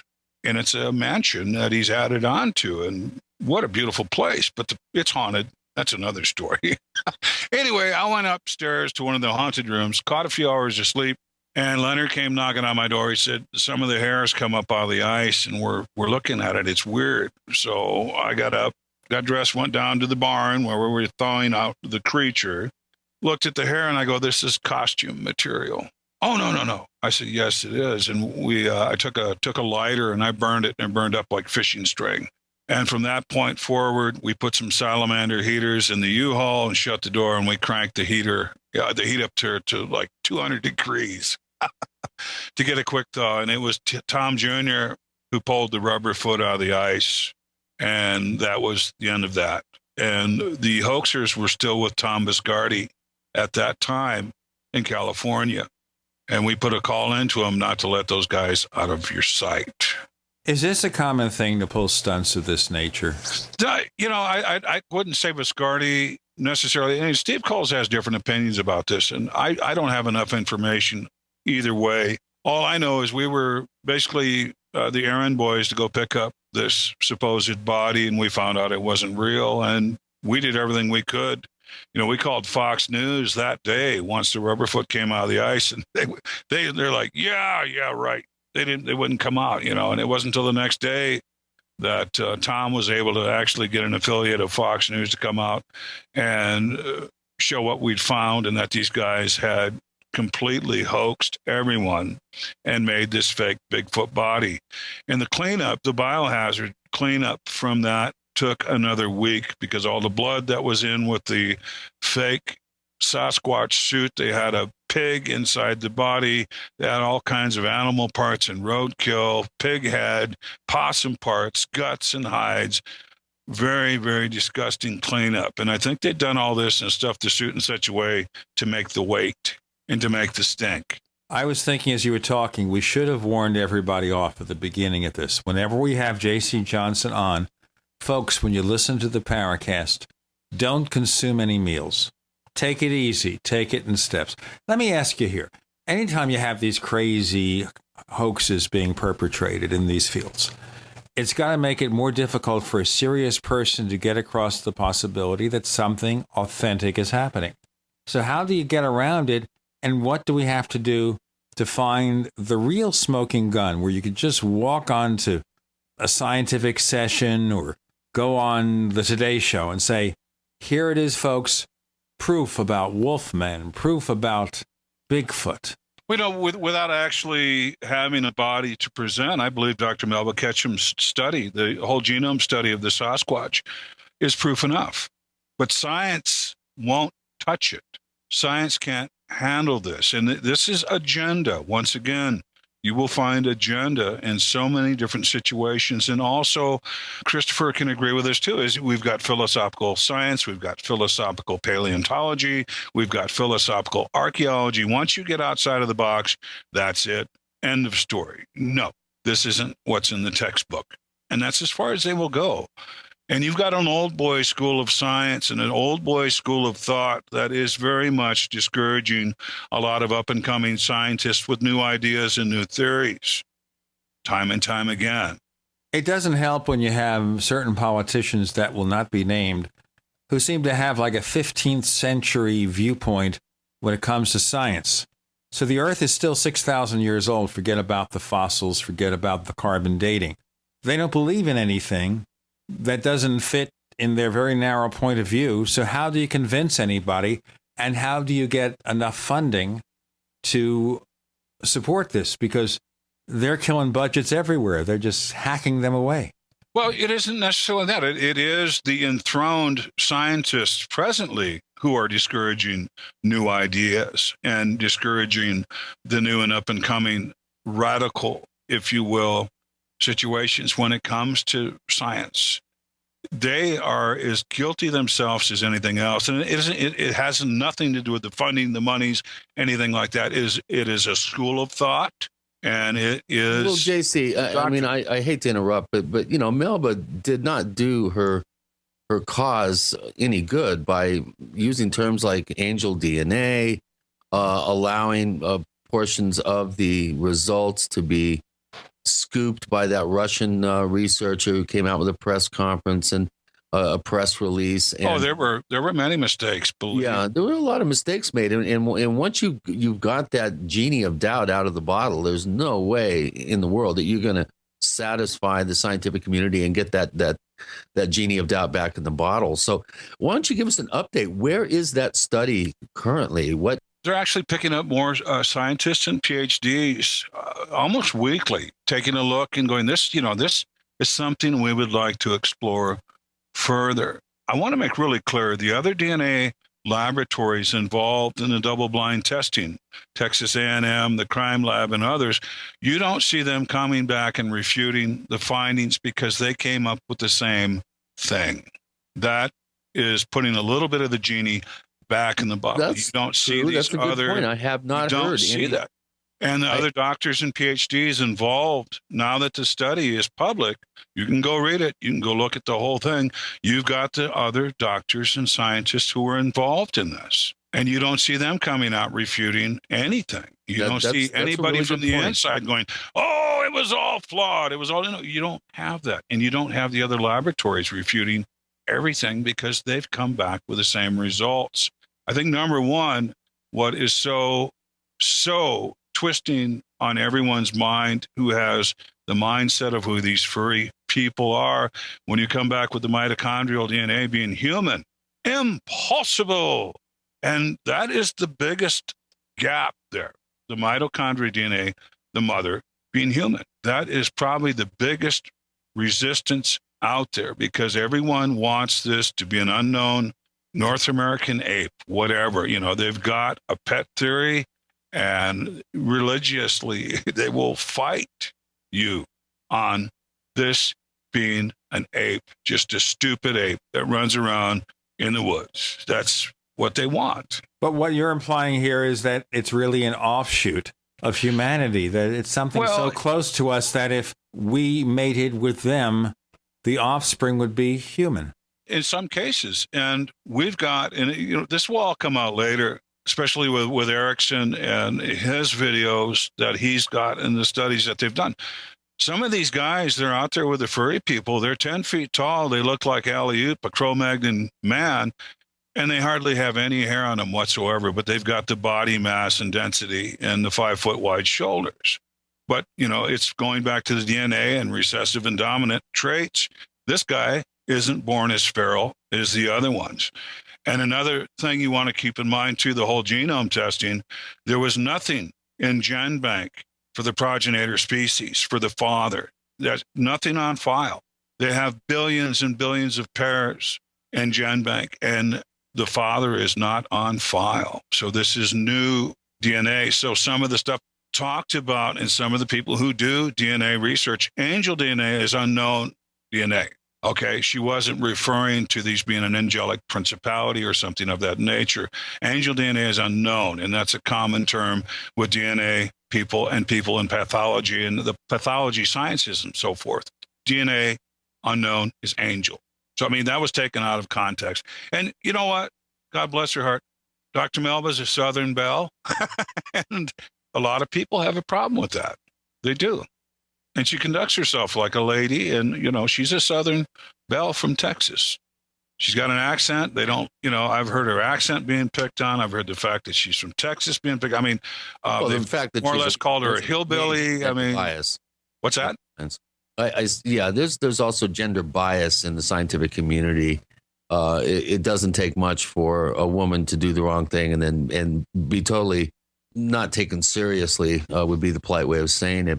Of course, they have this woman from Texas who is running for governor, and they're giving her a lot of stuff, a lot of criticism that may have a slight gender bias. Who knows? J.C. Johnson around the campfire with Gene and Chris. You're in the Paracast.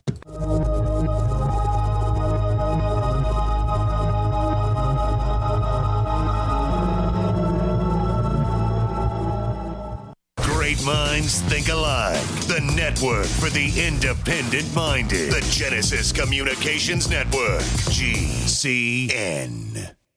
Hi, this is Ted Anderson. If you'd like to listen to GCN programs on the go, I have great news. GCN has created a Droid and iPhone application, and it's free. Just as easy as going to GCNlive.com, click on the banner, and download. Before you know it, you'll be listening to your favorite hard-hitting GCN shows, live or on demand, right on your Droid or iPhone, 24/7 and on the go. So download the Droid and iPhone app free by clicking on the banner at GCNlive.com. Thanks again for listening to GCNlive.com. Again, that's GCNlive.com. We the people grow cotton, weave fabric, engrave ink, embed strips and fibers to protect from counterfeit and carting to a private bank, having it lent back at interest, forcing taxes to service debt. This capitalism, or was Jefferson correct when stating a central bank issuing the public currency is a greater menace to the liberties of the people than a standing army? Ted Anderson, I'm placing a free silver dollar in a book that explains our monetary system. Call for your copy, 800-686-2237. It's time to understand the system. Call 800-686-2237. That's 800-686-2237. These days, so many suffer from heartburn, stomach ulcers, and acid reflux, and most never realize it is the high acidity within the body that causes their discomfort. While selective diet choices can help, AlkaVision Plasma pH drops can really make a change. A few drops added to water can optimize your body's pH level, ridding you of harmful waste and acid, promoting health and restoring vibrance and energy. Healthy pH levels make all the difference. High acidity can also cause depression, insomnia, and irritability. AlkaVision Plasma pH drops bring you vital balance that can be truly life-changing. Alkalizing boosts immune response, reduces headaches and cramping, and even helps prevent bone loss. This is simple science that helps your body do what's natural. Order your AlkaVision pH drops for just $29.95 at alkavision.com, ALKAvision.com, or call 800-518-7615. Alkalize your body. Supercharge your health at alkavision.com.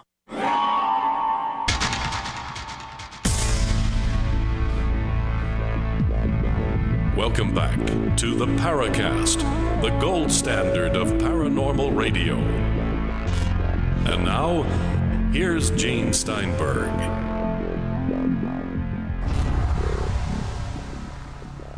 Chris is morphing into another creature, you know. Now, I want to ask you a quick question, JC, before we go on. Whenever you see the TV shows illustrating someone changing from man or woman to animal or werewolf, especially the werewolf, the morph process is always very painful. So is that part of the fiction of this thing, or is that a necessity? I can only imagine, and it was interesting. We were filming the pilot episode. It's now called Paranormal Highways. It was going to be Haunted Highways. Anyway, we were filming the pilot episode with offshoots of Sci-Fi Channel a few years back. And it was out where a young man who'd been attacked by a skinwalker. And this guy wasn't completely shapeshifted into anything. He was all painted up, but had a lot of weird attributes about him. Anyway, he grabbed this 14-year-old kid. Luckily enough, this kid was in boxing class and, fairly well beat this thing away from him. It beat the hell out of him, too. But he said it was like hitting a brick wall. Anyway, there was a church out there near this home, and we're doing the investigation and so forth. And there was an older woman taking care of the church, and she was avoiding all of us. And Leonard Dan was out there, and he's the Navajo elder. We call Chief Dan. And, he went up, Yate, and shaking her hand and making small talk with him. And she goes, I don't like all this Skinwalker stuff, but I will tell you, I was called out to this home from this church by these people to pray for an old man who was in very poor health. And I was afraid to go there because I knew who the family was, and I knew that they were practicing.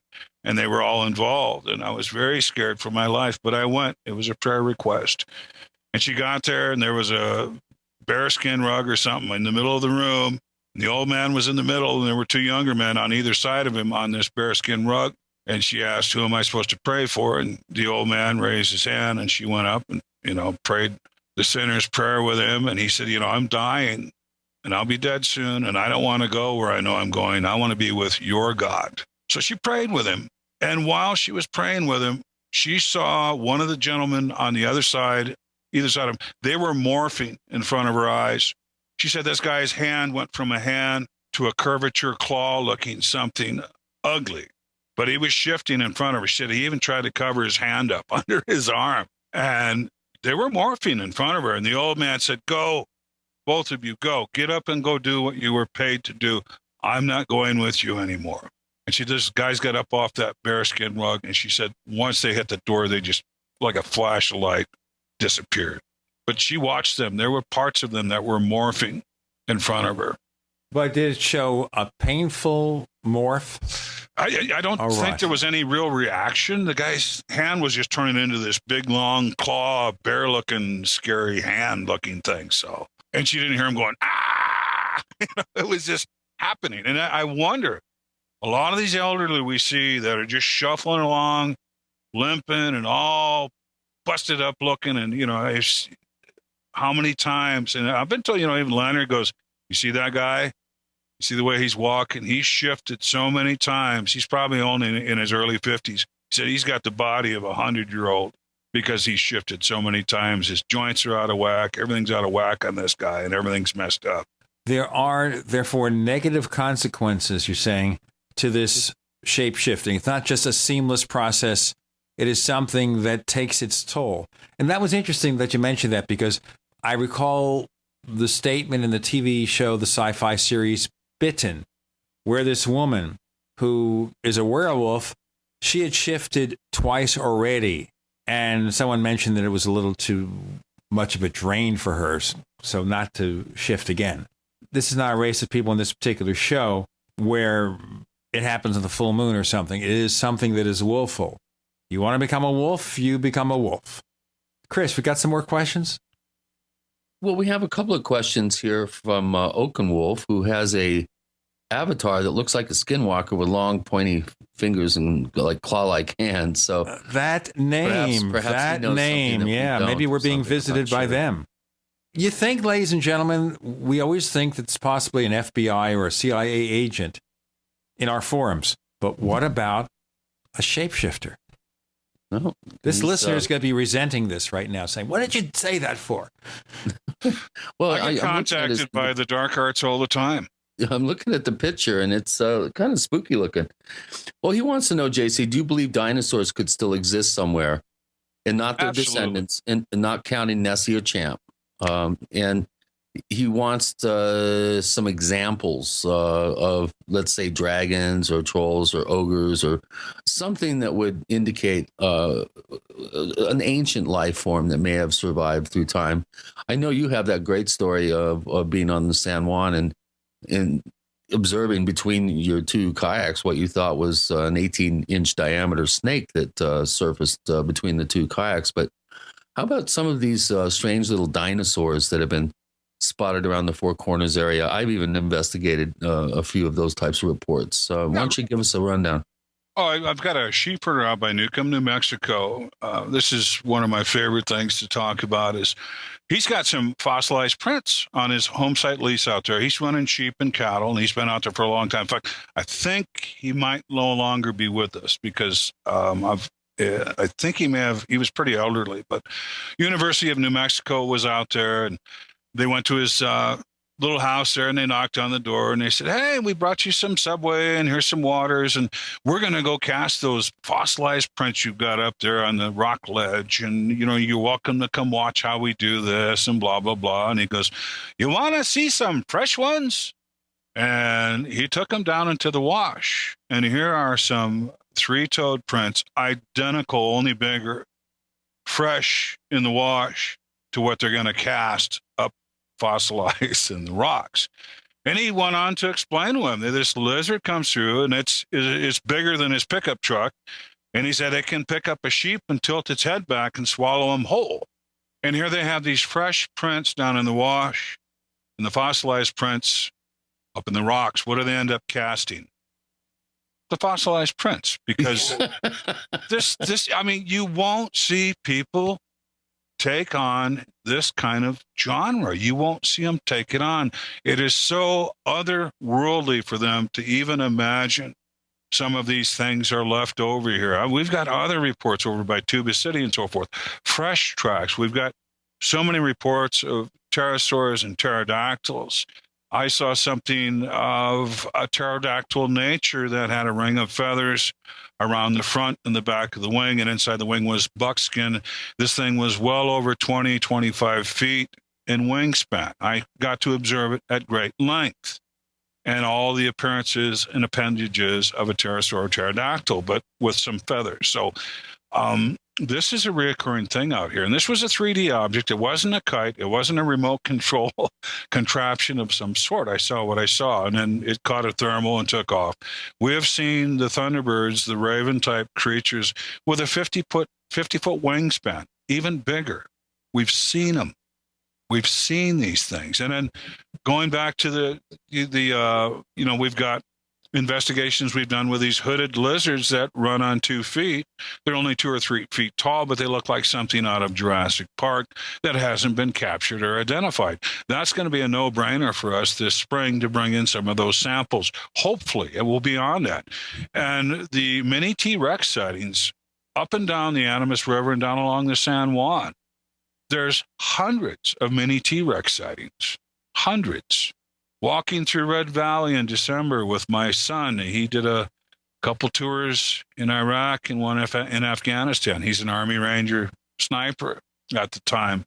And we went behind this rock ledge to get out of the wind. We had 60, 70 mile per hour gusts of wind coming, just hammering us. We wanted to have a cigarette. So there was this rock ledge about 30 feet tall and about 60 feet long that had just broken off. And a couple feet behind it, we're back there smoking and joking and talking. I said, if something's been following us, when we come out from behind this rock face, even though it knows we're here, it's going to be out in the open looking at this rock face exposed. So, and I'm going to jump out right, you jump out left, take a look around. And I jumped out right, he jumped out left, and he goes, "Dad, don't move, don't move." Don't move, because we got to do this break. And then we'll find out what happened when JC and his friend did that jumping thing. Around the campfire with JC Johnson and Gene and Chris. You're in the Paracast.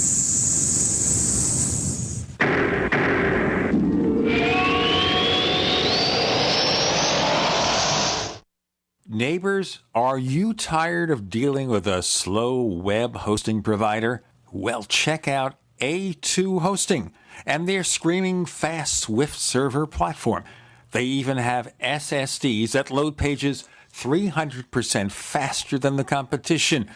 Ready to give your site a speed boost? Well, tell you what, neighbors, head on over to a2hosting.com. That's A2, that's number 2, a2hosting.com. Check out their Prime hosting account. And get this, neighbors, they're even giving you an exclusive 25% off discount for all our listeners. 25%. And remember, their Guru Crew support team is standing by 24/7, 365 days a year to answer any of your questions. Now, to get the discount, Use the coupon code GENE when you check out. Do you know how much the dollar has lost in its value against other currencies in the last 90 days? Ever think about how inflation will change your life, your savings, your retirement plans? Remember inflation in Zimbabwe, Argentina, the Weimar Republic? Put another way, who cares if your investments go up 10%, but you lose 40% of your purchasing power? Gold is the only monetary asset as no one else's liability. Gold still buys the same amount of stuff it always did. Gold does not require trust in a third party. You can possess it in your hand. You can take it with you. Gold is real money. Gold is honest money. My name is Daniel Larson from Midas Resources. To find out how you can protect your savings and roll over your IRA funds into precious metals accounts, please call me at 800-686-2237, extension 134. That's 800-686-2237, extension 134. 800-686-2237, extension 134. We live in a complicated society. Stressful issues are always popping up. Have you ever been treated unfairly by someone? Have you ever been overcharged for a repair? Have you ever signed a contract or a document? Worried about identity theft? How many times have you been in those unique situations where you just wanted to call an attorney to find out if you're right or wrong, or what your legal rights are? But every time you think about calling an attorney, what do you think about first? That's right. Who do you call, and how much will it cost?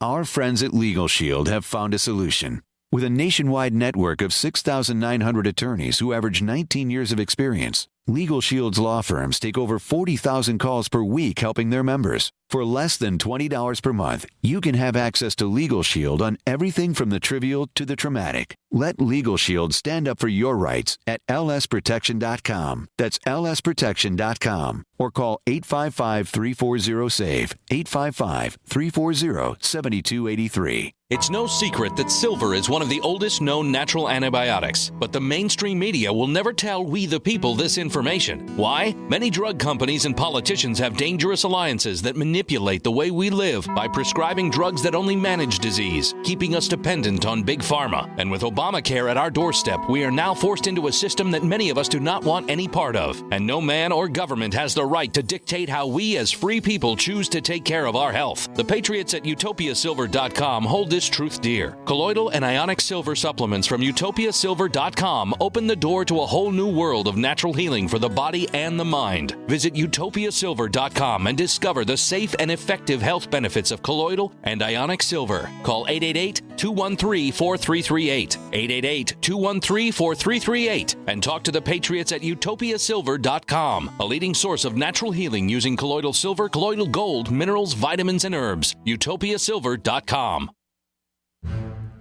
We'd like to hear from you.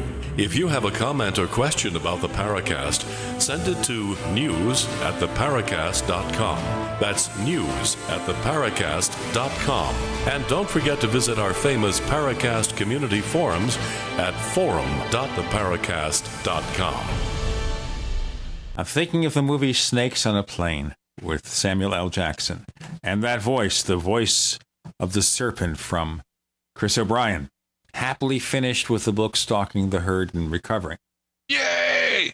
Let's applaud. Okay. J.C. Johnson joins us around the campfire. He and his son, a former sniper, no less, jump up. We jump out from behind the rock ledge. I face right, he faces left. And my son, watching my research all these years, is thinking there's going to be a big hairy monster googling, looking at us. And the last thing I expected to see was a Komodo dragon-looking thing about 3 feet tall at the shoulders and about 14 feet long with a tail in the middle of winter in Red Valley with probably 20 degrees with wind chill. The last thing I expected to see. And when I did turn, it took off and I missed it. And it went off across the red rocks. And we did a horseshoe around this little knoll and we met up and we found the impressions in the sand where it was. And he said it had more of a rhino hide, elephant kind of hide. There weren't scales on it, but very much appeared to be a Komodo dragon looking like reptile, something, if it was indeed a reptile. Could something survive in such an austere environment with such cold conditions and lack of water? And with a rhino hide or an elephant hide and being warm-blooded, I think if you went into a burrow at night or a cave, you'd be all right. Yeah, but we normally associate reptile life forms as being cold-blooded, and that's you will probably and hopefully some of the stuff we bring in, reptile in appearance, is going to turn out to be warm-blooded.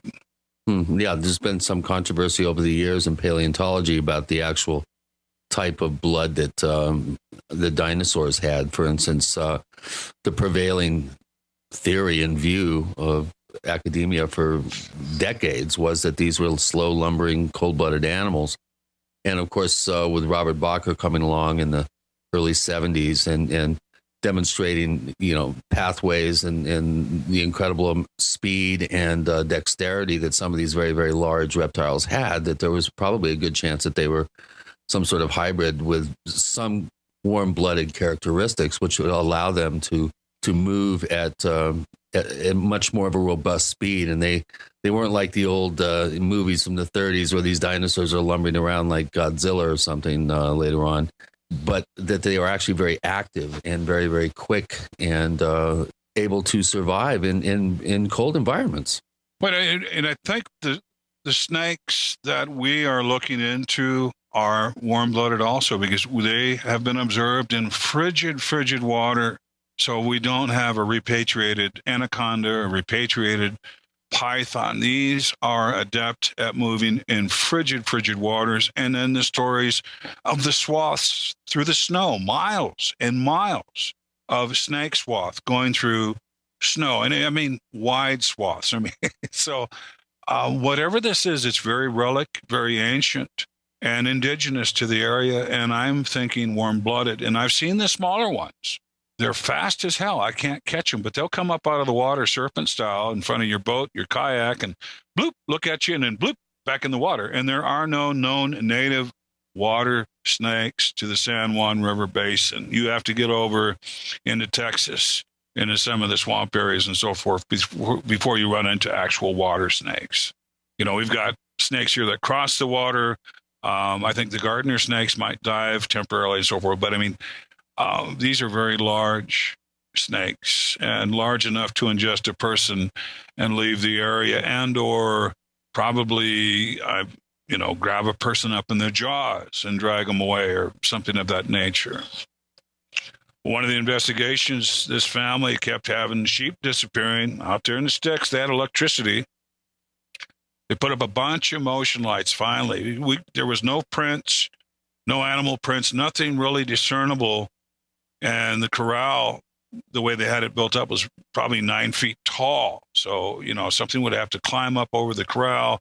It wasn't like a Sasquatch could necessarily reach in and take a sheep, and you'd probably see his prints. Well, one night the dogs went off and they had the motion lights in, and here is this snake over the corral, inside the corral, with a sheep in his mouth, about a 60-pound sheep, and he backs out over the corral and starts heading down toward the river.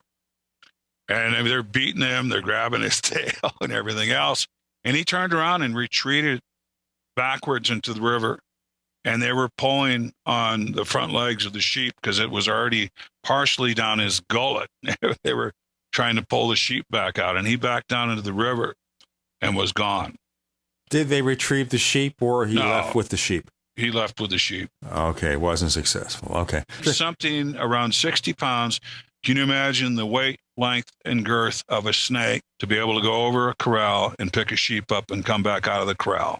And most of the snake was on the other side of the corral. Thinking of the movie Anaconda. Chris, some more questions. Well, I do have quite a number of questions. We've answered a good portion of them, but here's one again from Griffin, and wants to know, what's on the horizon for J.C. Johnson? Do you have plans to go on any paranormal or crypto-related adventures in the near future? Well, we've been discussing, you and I and Ron and hopefully David Atcher Childress and Clifford Mahooty, going back to the Grand Canyon near the confluence, and taking another stab at that, and going on some new information. Some of those megalithic rock structures we found may have well been prayer sites for the labyrinth, the people underneath that were led up to the surface to go to these prayer sites. So we're supposed to be looking for a potential passageway from the underground city up to these prayer sites. So that's something we can look into and look at.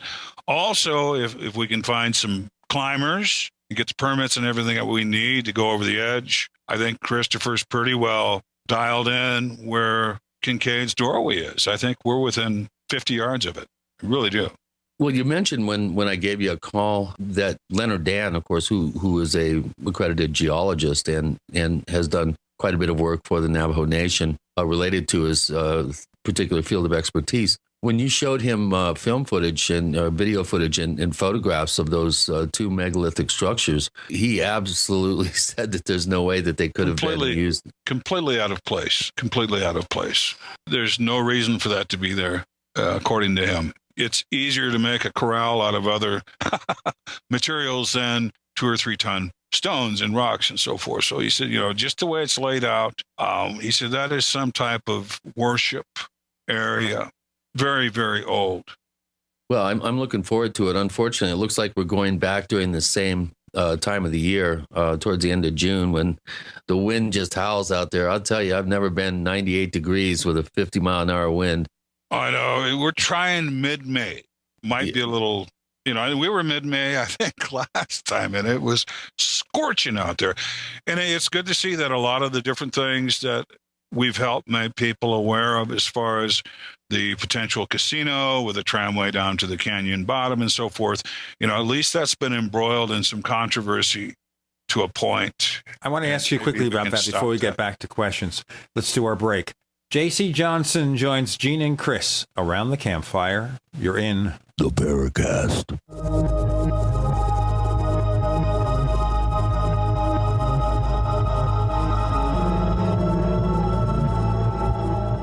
Not just an alternative to the mainstream media. We're the premier independent talk radio network. We are GCN. Graphic Converter is the image manipulation tool for the rest of us. It does not use any database. You get full control of all your files. Want to view the images of a folder? Drag it into Graphic Converter and a powerful browser opens up to show your image files. You could use it for slideshows. You could use it to import images from digital cameras or from scanners. Need to do some image editing? You can do that too in Graphic Converter. Also print catalogs. Convert from so many formats I can't even list them. Download now to see if Graphic Converter is good for you, like 1.5 million other users. Guess what? You could save money when you buy Graphic Converter. Use the coupon code Night Owl. Use the coupon code Night Owl to get a special price for Graphic Converter. Go to lemkesoft.com. That's LEMKE soft.com. lemkesoft.com. LEMKE soft.com. Now you can get the same survival food U.S. Special Forces use on their toughest field missions. High-protein, high-energy, freeze-dried foods known as long-range patrol rations, or LRPs. Soldiers love LRP rations. They're lightweight and easy to carry. Easy to prepare by just adding water. Easy to enjoy because they taste great. Civilians love LRPs as a solution for emergency preparedness and recreational activities with limited storage space, such as hiking, climbing, sailing, or RV travel. Veteran-owned Freeze Dry Guy is your exclusive source for this 2013 U.S. military overrun. Long on nutrition, these delicious entrees have a long shelf life, lasting decades. But this rare opportunity, this limited supply, will not last long. You have to act now. Call 866-404-3663, 866-404-FOOD, or log on now to freezedryguy.com, freezedryguy.com. To thank you for being a loyal listener, we have a limited time freebie offer for you. Claim your free heirloom tomato seeds, just pay shipping, right now at 123freeseeds.com. These aren't ordinary seeds. These are heirloom, non-genetically modified super seeds that are open pollinated and can be grown, harvested, and replanted endlessly. These survival seeds are actually more valuable than gold in a crisis. Go to 123freeseeds.com and you can get an airtight storage packet of 150 super seeds free while supplies last to say thank you for being a loyal listener. First come, first served. Just cover shipping. Go to 123freeseeds.com now to see if your free heirloom seeds are still available. That's 123freeseeds.com. Question: could too many GMO foods and toxins be overloading your digestive and immune systems? Answer: yes. If you're searching for a powerful detox that's gentle enough to use every day, use Pro EM1 from Terraganics. Pro EM1 is a powerful liquid probiotic that uses good bacteria to suppress pathogens and gently eliminate toxins from your body. A healthy digestive system will cleanse and remove toxins, support weight loss, improve absorption of food nutrients, and aid in controlling yeast and other infections. Pro EM1 is made with only non-GMO and certified organic ingredients, has no preservatives, and is dairy, soy, wheat, and gluten-free. Pro EM1 is the key to your digestive health. Order Pro EM1 Daily Probiotic Cleanse at Terraganics.com, spelled Terraganix.com, or call toll-free 866-369-3678. That's 866-369-3678. Also available through Amazon Prime. Pro EM1 from Terraganics. Life's getting better. Hi, this is Nick Pope. You're listening to the Paracast. We continue with J.C. Johnson with Gene and Chris in the Paracast for 2 more segments. So, okay, this controversy over building this casino or whatever at the Grand Canyon. What's the story about that? What happened? We did a show about that a year or 2 back. Chris, you want to start that? Well, I had been interested for years in the 1909 Phoenix Gazette article that came out in April of that year. Quite an extensive article that had some pretty fantastic claims of a guy, a stringer for the Smithsonian, that claimed he was a prospector from Idaho, and he claimed he had been coming down the Colorado River just north of the confluence, or east rather of the confluence with the Little Colorado, right at the part of the Grand Canyon where it really starts to get majestic. It's right at would be today at the I guess the eastern edge of the Grand Canyon National Park. And where the confluence comes in, I'd done quite a bit of research about the place of emergence for the Pueblo people, the Sipapulima, as the Zuni call it, or the Sipapu, which is kind of the anglicized version of it. And it's allegedly a doorway that the Indians use to go and be protected underground by so-called ant people while the earth cleanses itself in between major epochs of time, the last cleansing being the Great Flood. And supposedly there's this underground city. Well, in the 1909 Phoenix Gazette article, this guy named G.E. Kincaid claimed that he, at great peril, had climbed up the cliff face because he had seen what appeared to be an entrance, and this would be just east of the confluence. He went in there and discovered this incredible, huge underground complex that later they estimated up to 50,000 people could be housed in all these dozens and dozens and dozens of dormitory rooms. And as the story goes, they cleaned it out and took all the artifacts. There were metal tools, which weren't supposed to exist in the New World. The Indians had not discovered the art of forging metals. There were mummies allegedly found. There was a large seated Buddha-like figure. Tons of examples of what appeared to be sort of proto-hieroglyphic Egyptian writing. A lot of the artifacts had an Eastern, possibly Tibetan Buddhist kind of look to them. And of course, with all stories of this type, or most stories of this type that the Smithsonian gets involved with, there was a big cover-up. They cleaned it out allegedly, and then said that they never really found anything. Well, the entrance to this particular underground complex, or maybe multiple entrances. The Sipapu entrance on the Little Colorado, and then around the corner on the Colorado is the mid-cliff opening that Kincaid claimed he found. So a couple of years ago, JC, myself, Ron McGeer, David Childress, Clifford Mahooty, and some others went in an attempt to sort of reconnoiter the area. My plan was to bring a helicopter with a video camera mount, a small remote-controlled helicopter about 4 feet, and fly it and actually map the portion of the cliff face that we feel is where this particular entrance is that Kincaid found.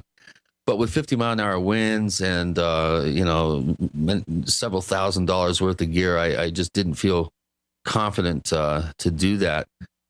I've researched some kite systems, however, that go straight out, that we could have a mount on for a camera that would be self-leveling, and maybe fly it out, several hundred feet from the cliff face, and with a wide-angle lens, go ahead and walk along the rim of the canyon there, which is about 4,500 feet straight down. It's not like on the south rim where it's kind of stair-step down. At this portion of the canyon, I mean, you literally can stand, look over the edge, and see the river right below you.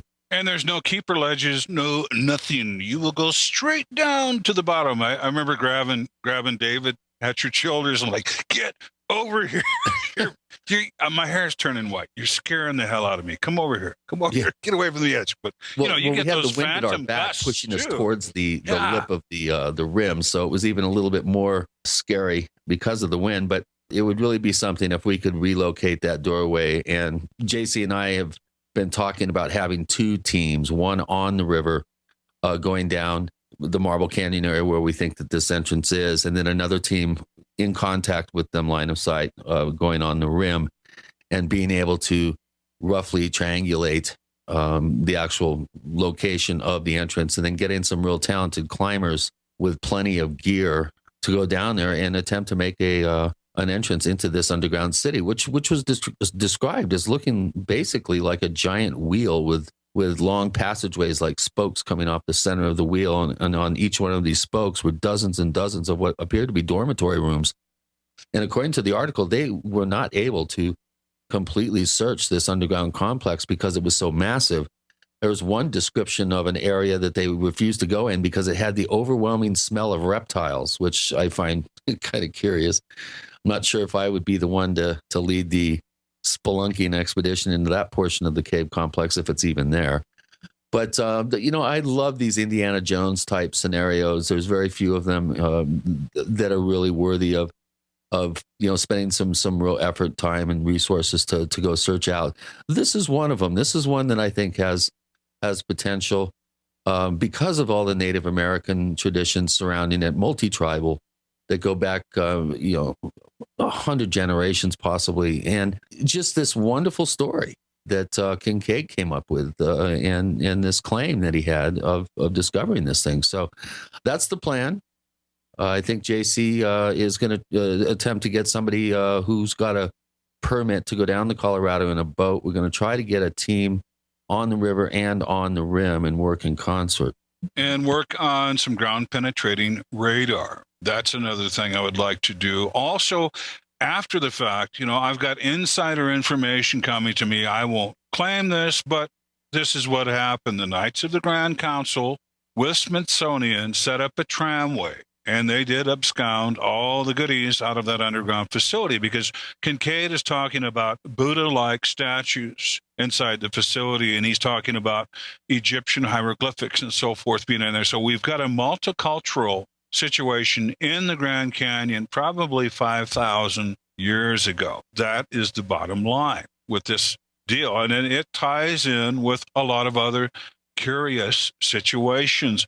Who were the ant people? We've got Hopi Zuni talking about being taken underground for cataclysmic things happening up on top in the surface. Who were these ant people? And then a lot of situations might point back to they were the pets of the ant people and or the servant class of whoever this was in this facility.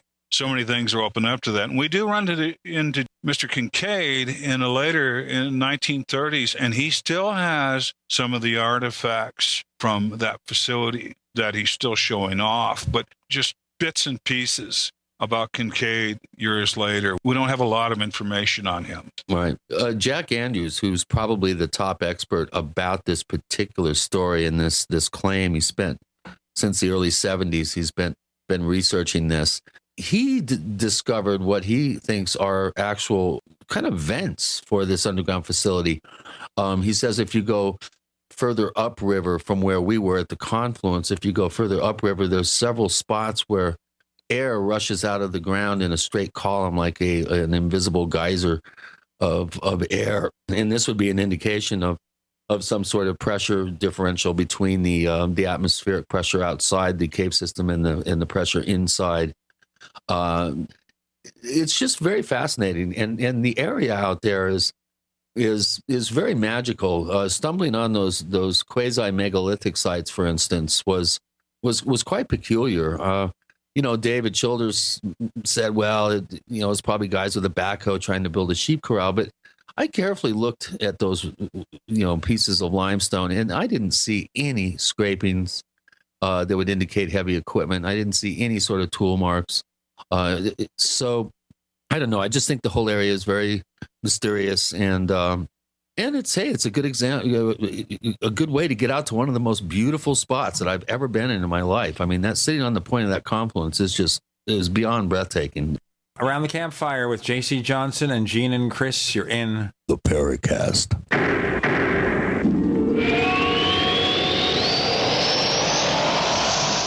Free from the shackles of corporate America, we're the place for independent thinkers. GCN. If you want to get your website online and you need reliable service, first-class service at the lowest possible price, there's only one place to go. Well, DreamHost has a special promotion with our show where they'll offer you unlimited disk space, unlimited bandwidth, one-click web apps such as WordPress, 24/7 support. You can save over $55. You want to know how? Go to dreamhost.com/radio, dreamhost.com/radio. First came Attack of the Rockoids, and it was a critically acclaimed success. And now there's The Coming of the Protectors. A former military intelligence man is contacted by a space woman in a dream that turns out to be a nightmare because evil forces on her distant planet are planning to conquer the Earth. This is gripping science fiction of the classic kind. Attack of the Rockoids and The Coming of the Protectors. Find out more at rockoids.com. That's Rockoids, ROCKOIDS.com. This alert just came in. This special announcement is for business owners and leaders of organizations who've been waiting for the right time to build. General Steel has made it impossible to wait any longer with rock-bottom prices that could save you thousands. That's right, General Steel, America's leader in pre-engineered structures, is offering buildings at prices you will never see again. Don't miss these prices. A 50 by 100 for under $30,000. You heard right. That's 5,000 square feet under $30,000. Manufacturers, if you need a larger building, try a 100 by 100 commercial building for $129,000. You can't afford to rent with these prices. Imagine a 70 by 100-foot church building for under $69,000. With the economy improving and interest rates still at historic lows, you can't afford to wait. So call 866-91-STEEL. Lock in your price now. Take delivery in spring. 866-91-STEEL. That's 866-917-8335. Do you owe the IRS money that you can't pay? Are tax liens and levies ruining your life? Are you tired of being afraid just to go to the mailbox? If this describes you, then Dan Pilla can help. Hi, I'm Dan Pilla, and I've been solving tax problems for more than 30 years. In fact, I wrote the book that made it possible to negotiate settlements with the IRS, and I've helped thousands of people do exactly that. Call now at 800-346-6829 to learn how I can help you. You know your IRS debt will not go away by itself, but you don't have to live in fear anymore. New changes to IRS policies will help more people than ever before eliminate their debts once and for all. There's no need for you to suffer another day with IRS debt. Call 800-346-6829. I can help you eliminate wage and bank levies, release tax liens, and negotiate a settlement with the IRS that will put your tax nightmare behind you forever. Call 800-34-NO-TAX or go to my website, taxhelponline.com. That's taxhelponline.com.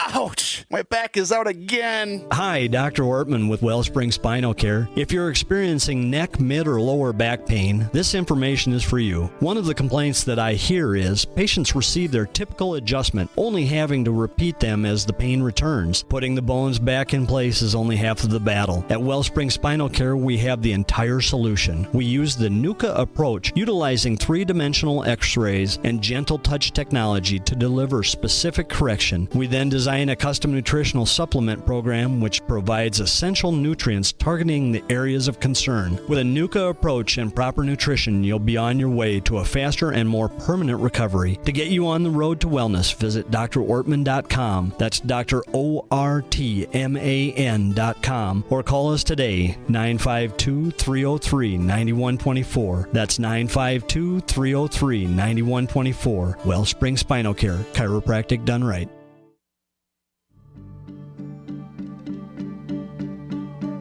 Hi, this is nuclear physicist lecturer Stanton Friedman. You are listening to the Paracast, the gold standard of paranormal radio.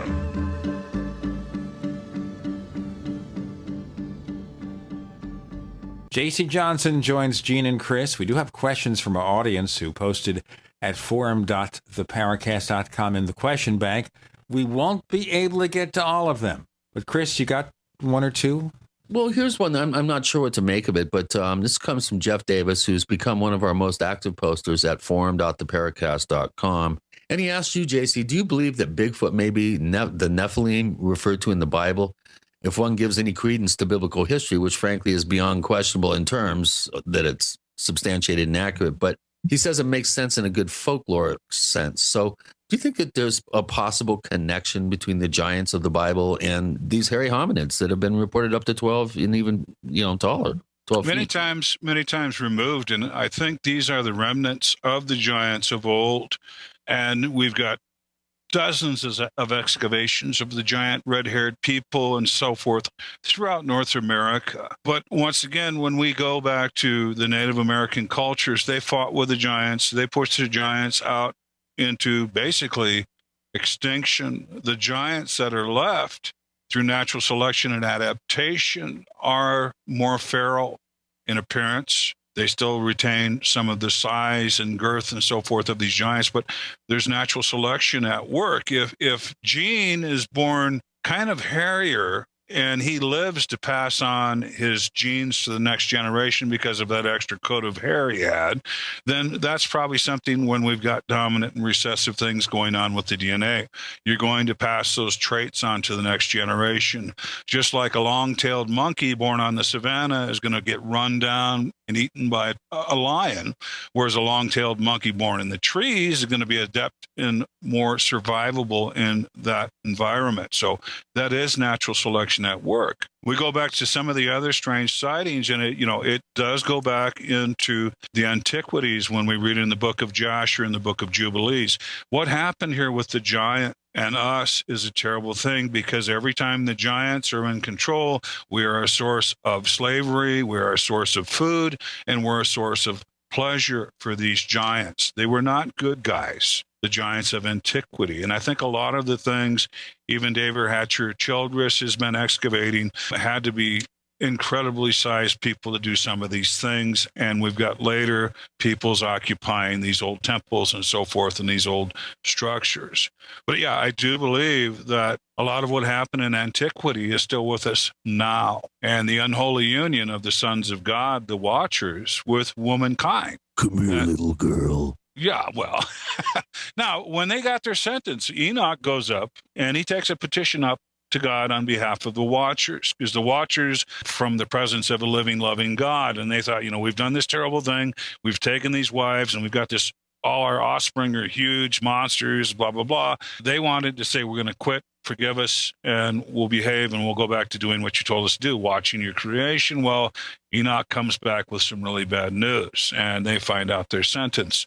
So after they got their sentence, they went on to combine their DNA with fish and fowls and animals. So in a way, in a sense, if we combine angelic DNA with a horse, what are you going to get? A centaur. You combine angelic DNA with a fish, which I believe that with a fish, you're going to get a mermaid. So, I mean, you could look at it in that aspect historically from the old writings, that the DNA, and there was a bunch of DNA manipulation going on, and combined with creation, you got these freaks. That implies some kind of scientific process, and maybe there are aliens amongst us, like some of the UFO researchers claim. And they're doing all sorts of genetic manipulation? Well, I was sitting around the campfire with David Hatcher Childress talking about Ancient Aliens. I said, that show is spot on. You just need to change some of the nouns and say ancient angelic principalities. And you've nailed it. We have to nail a few more things. Chris, any more questions we can rush out there before we let JC go? Yeah, here's a good one from Oakenwolf. And I don't think I've ever heard JC mention this if it happened to him, but have you ever had direct psychic content from any cryptids, such as dreams or voices in the head or some sort of nonverbal communication that made sense or that had a message to it? It's mostly the fight or flight feeling and getting hammered. It's like your brain's getting buzzed or hammered. And even Matt Moneymaker calls it being zapped. Oh, you got zapped. Now, is it infrasound? I don't know. Is it just that they have gifts that we don't have through their lineage? That is a potential too, because, the DNA is still breaking down. So I really couldn't, in a scientific fashion, say that it was a psychic communication, but I lean toward that. And I lean toward the infrasound and or whatever they're putting out, trying to get in my head. And I don't let them in because I've got an onboard brain MP3 player, and I start jamming the stones. I do. And it pushes them right out. So, yeah. Do my thumb. That's about it, too. But, yeah, I've been hammered. I got hammered in land between the lakes from three sides, and I could definitely identify that whatever this disturbance was coming from three different areas around my tent, and I just became immediately ill. And I'm glad I got out of my tent because it was coming out of both ends. And here we are, potty talk again. But no, I got hammered, and they made me physically ill in just a very few seconds. So was it infrasound? I know some people can have that reaction to infrasound, and infrasound is something that large cavitied animals like elephants and so forth can make, this infrasound, and it can rewire your brain and rewire your whole psyche. It sounds like they hit the Brownian tone, which is about 17 cycles, where you lose control of certain bodily functions. That happened to me at another time where we had a female with a baby not leave an area. And I just said to leave her alone, let her be, and she ended up sleeping about 15 feet in the thick brush away from my tent. And wow, she let out. That's pretty brazen. She let out a yell in the morning that started out real high and it went down so low. And I was laying on my back in my tent. And it went down so low I couldn't hear it anymore, but I could feel it in my bones. And the poop reflex was there. I almost. All right. Stop that. Stop it right now. I'm just telling it like it is. Well, I know, but we just have to stop being so graphic. Okay. Chris, is there time for one more question? Please. And not about what. Well, the very fact that Bigfoot, my brother was involved in a sighting event in the mid-'70s where a Bigfoot trackway was only 5 prints. It didn't come from anywhere. It just went across the road, up a bank, and then the tracks totally disappeared. It's almost like the creature manifested for them. They didn't actually see it. They smelled it, and the grass was still coming up out of the prints, but it was 5 giant strides, and that was it. It didn't come from anywhere and didn't go anywhere. Is there some sort of dimensional thing going on here? What's up with that? I mean, anything is possible. And we've come across situations where the track line just stops. There's no trees around, and it was kind of like beam me up, Scotty. I mean, it was like they got beamed up or something. We do have reports of what I call bat squatch out here, where we've got these winged individuals, for all intents and purposes, have the appearance of a Sasquatch, only they have wings. And I've often asked some people who've had disappearing track lines, did the stride increase on the footprints before they disappeared? Because maybe somebody was just getting up a gust of wind to spread some wings. Who knows? Who knows? Oh, who knows what lurks in the heart of what? I don't know. Listen, we got to take off, JC. The campfire's about to burn out. All those creatures are around us. We really have to escape.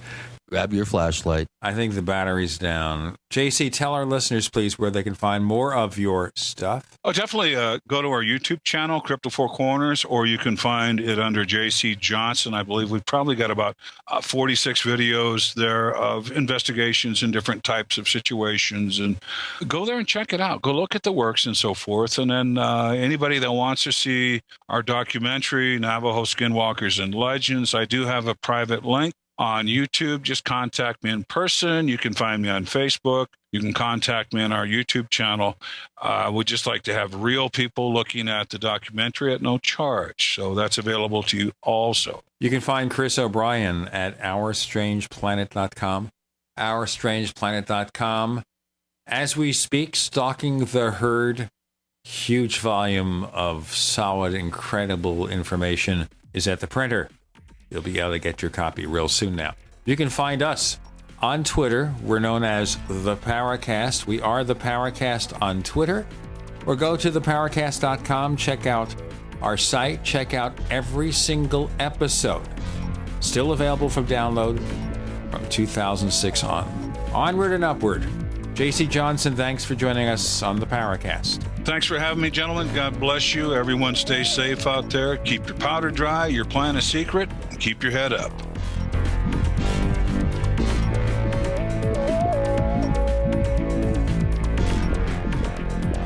The Paracast, featuring Gene Steinberg and Christopher O'Brien, is a copyrighted presentation of Making the Impossible, Incorporated. Tune in next week for a new adventure in The Paracast.